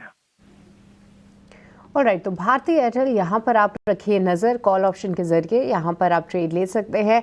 इससे जुड़े स्टॉप लॉस और टारगेट्स आपके स्क्रीन पे दिए गए हैं। बहुत बहुत शुक्रिया अजीत आज हमारे साथ जुड़ने के लिए और ये कॉल भी देने के लिए। पर इसी के साथ आपको ये भी बता दें कि 10 में से 9 लोगों को F&O स्पेस में नुकसान ही होता है और ऑन एन एवरेज जो नुकसान है लगभग 50,000 रुपये का होता है। तो इसको ध्यान में रखते हुए ही आप इस ट्रेड को लें अगर आप ले रहे हैं तो। पर चलिए एक बार फिर से मार्केट्स पर नजर डालेंगे। हालांकि इंडिया विक्स जो है थोड़ी थोड़ी तेजी के संकेत जरूर दे रहा था, एक पॉइंट पे वो हरे निशान में भी आया था, फिर से उसका मोमेंटम फिजल आउट होते हुए लगभग 1% की यहाँ पर गिरावट है। और इसी के साथ निफ्टी और निफ्टी बैंक में जो मजबूती है वो कायम है और काफ़ी स्ट्रांगली ये काउंटर्स जो है मूव करते हुए नजर आ रहे हैं। तमाम हम देखेंगे आज IT पैक फिर से एक बार अच्छा करता हुआ दिख रहा है। तमाम बैंकिंग के नाम है जो कि अब ऊपर आए हैं। पर प्रशांत, इस बीच हालांकि हम रेलवे काउंटर्स को तो एक तेज़ दौड़ लगाते हुए देख रहे हैं, पर अगर आसमान की बात करें तो आज इंटरग्लोब एविएशन ये काउंटर भी अच्छी तेज़ी दिखा रहा है। मैं देख पा रही थी प्रशांत के अपने डे हाई के ऊपर निकलता हुआ नजर आया है, पर क्या ये उड़ान के लिए तैयार है? कैसे देख रहे हैं आप इसको? तो यहाँ पे सृष्टि अगर हम देखें एक क्लियर गैप जोन है करीबन 4380 से लेके 4200। तो मुझे लग रहा है यहाँ पे ये गैप टेस्ट हो सकता है, बट मुझे कन्विक्शन नहीं आ रहा है। कन्विक्शन क्यों नहीं आ रहा है? क्योंकि बिकवाली में वॉल्यूम्स बहुत स्ट्रांग थे। अगर किसी के पास लॉन्ग्स हो तो आपका स्टॉप लॉस होना चाहिए करीबन 4140, 4140, करीबन 1% की रिस्क होगी। इसमें मोमेंटम आएगा जब हम करीबन 4250 के ऊपर क्लोज हो, 4250 के ऊपर। सो अभी सलाह होगी एग्जिस्टिंग लॉन्ग्स को ट्रेल करें और इस गैप पे आपकी नजर होनी चाहिए जो करीबन 4375, 4380 के जोन में। ऑलराइट, तो आप देखिए 4250 और यहाँ तक ये जाने का दमखम रखता है। इसके बाद एक बार फिर से इसको रिव्यू करेंगे, पर यहाँ पे जो एग्जिस्टिंग लॉन्ग्स हैं उनको ही अपने स्टॉप लॉसेस ट्रेल करने के लिए सलाह आती हुई दिख रही है। पर एक थीम जिसका हम सुबह से ही जिक्र कर रहे थे वो थे PSU काउंटर्स, जहाँ पर आपको रखनी है नज़र। और आप देखिए हालांकि कुछ केपेक्स रिलेटेड काउंटर्स पर नज़र ज़रूर थी, पर आज OMCs ने 4 चांद लगा दिए हैं। आप देखिए HPCL, BPCL, ये काउंटर्स 5-5% मजबूत है। और सरकारी बैंकों में आप देखेंगे तो PNB भी काफ़ी स्ट्रांगली मूव कर रहा है। इसी के साथ BOB ये काउंटर का भी साथ है, कैनरा बैंक। तो कई दिनों के बाद इस खेमे में रौनक लौटती हुई ज़रूर दिखी है। सुबह हमारे एक्सपर्ट आई थिंक प्रशांत आपकी ही बाय रिकमेंडेशन थी SBI पे, तो क्या वहाँ पे टारगेट्स जो है वो अचीव हो गए हैं? जी, यहाँ पे सृष्टि मेरी जो रिकमेंडेशन थी वो थी कि हम 815, 820 के बीच में ले लें, उसके ऊपर अवॉइड करें। तो हम उसके ऊपर ही ओपन हुए करीबन 825 के आसपास। सो बाय ट्रिगर नहीं हुआ है, बट डेफिनेटली जो एग्जिस्टिंग लॉन्ग्स होल्ड कर रहे थे उनके लिए जो टारगेट होगा 850 का, वहां एक बार बुक करने की सलाह होगी।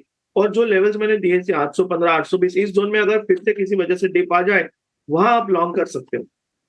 ऑलराइट, तो फिलहाल बाय ट्रिगर नहीं हुआ है, तो जो एग्जिस्टिंग लॉन्ग्स हैं उनके लिए ही लेवल्स हाईलाइट किए प्रशांत ने। पर प्रशांत, क्या ये सेम सलाह जो है आप कैनरा बैंक और PNB जैसे काउंटर्स में भी देंगे? क्योंकि ये काउंटर्स हालांकि पूरे पैक में देखें तो SBI काफ़ी स्ट्रॉन्ग रहा है, पर बाकी 2 काउंटर्स की जम के पिटाई हुई है प्रशांत।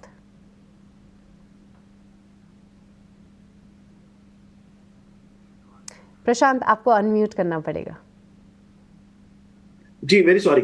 सो यहाँ पे मेरी सलाह होगी कि PNB या कैनरा बैंक की जगह आप बैंक ऑफ बड़ौदा पे ध्यान रखिए। हम करीबन 247 के आसपास है। इसकी जो 20 दिनों की एवरेज है वो 250 पे प्लेस्ड है।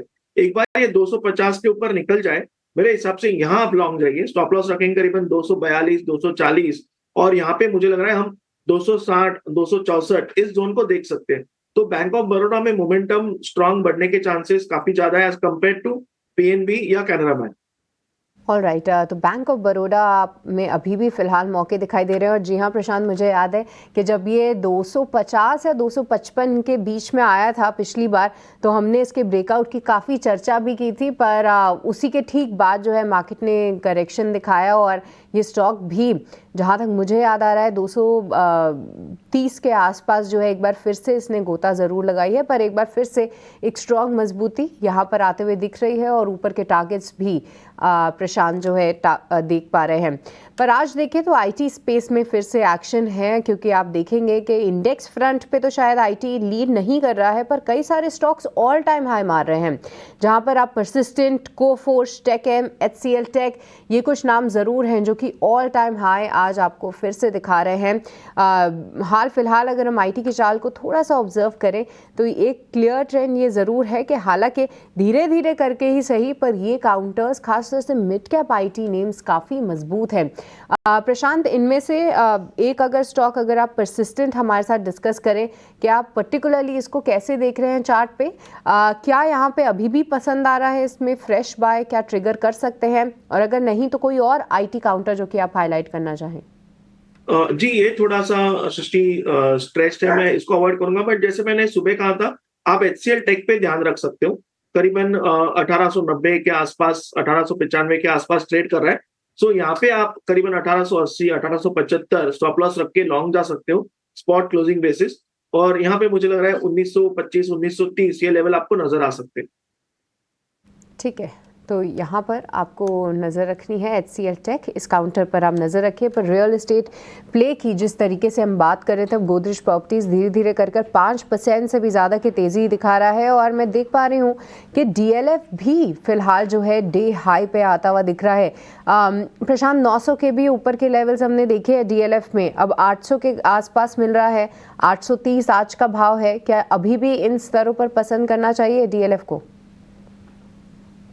तो यहाँ पे डेफिनेटली डीएलएफ स्ट्रेंथ दिखा रहा है और मुझे लग रहा है यहाँ लॉन्ग जा सकते हैं। मेरे लिए जो दिक्कत आ रही है वो यही है कि जो गैप अप है, अगर हम परसों की क्लोजिंग भी स्टॉप लॉस रखने जाए जो करीबन 800 के नीचे, तो रिस्क बड़ी हो जाती है। इसलिए मैं चेज नहीं करना चाहूंगा, बट डेफिनेटली वॉच लिस्ट में रखिए। इसमें कोई डिप आ जाए 815 820 के लेवल में, वो लेवल सही लेवल होगा एंटर करने के लिए।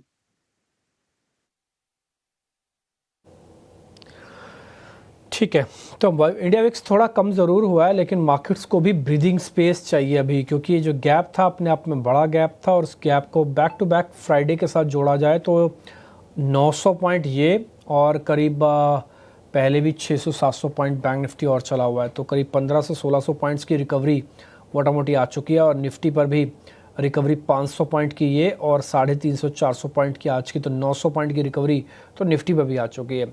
तो इसलिए ब्रीदिंग स्पेस तो चाहिए बाज़ार को, इसलिए मैं आज शुरुआत में ही खरीदने के पक्ष में नहीं था। मुझसे सुबह क्वेश्चंस पूछे गए, सृष्टि ने भी पूछा, तब भी हमने ये बात कहा। इनफैक्ट प्रशांत सावंत भी ये बात कह रहे थे कि उनको कोई घाई, यानी कि उनको कोई जल्दी नहीं है मार्केट्स में अभी उतर के एकदम से ट्रेड करने की।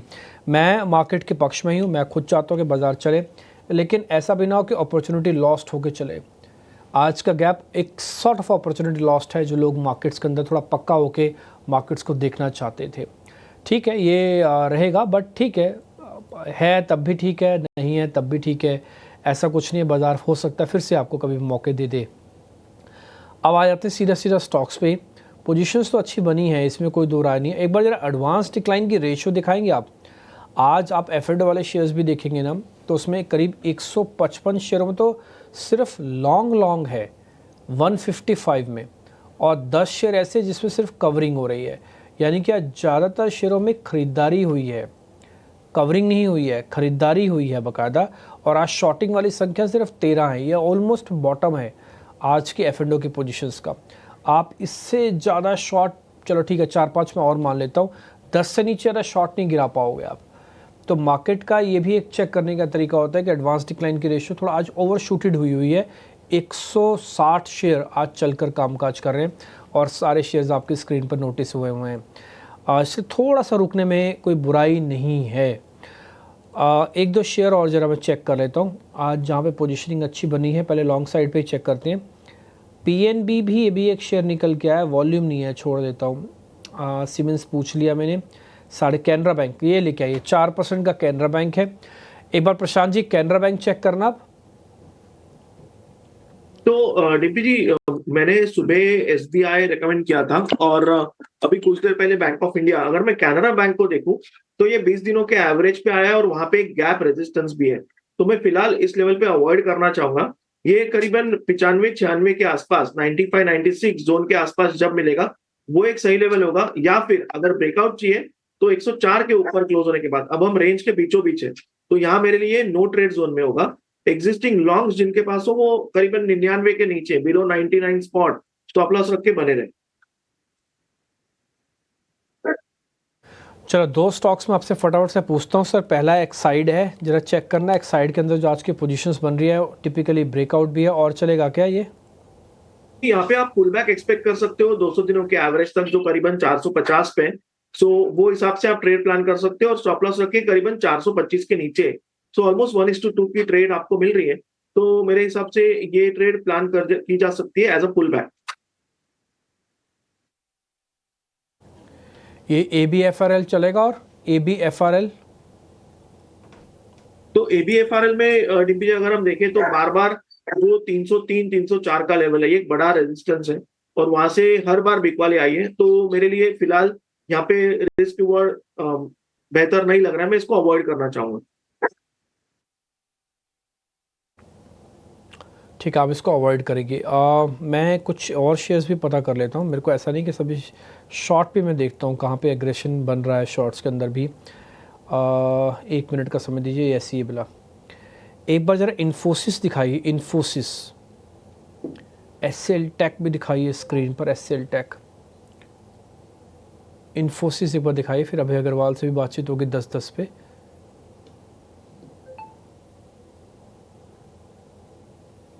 ये इन्फोसिस लाल निशान में है।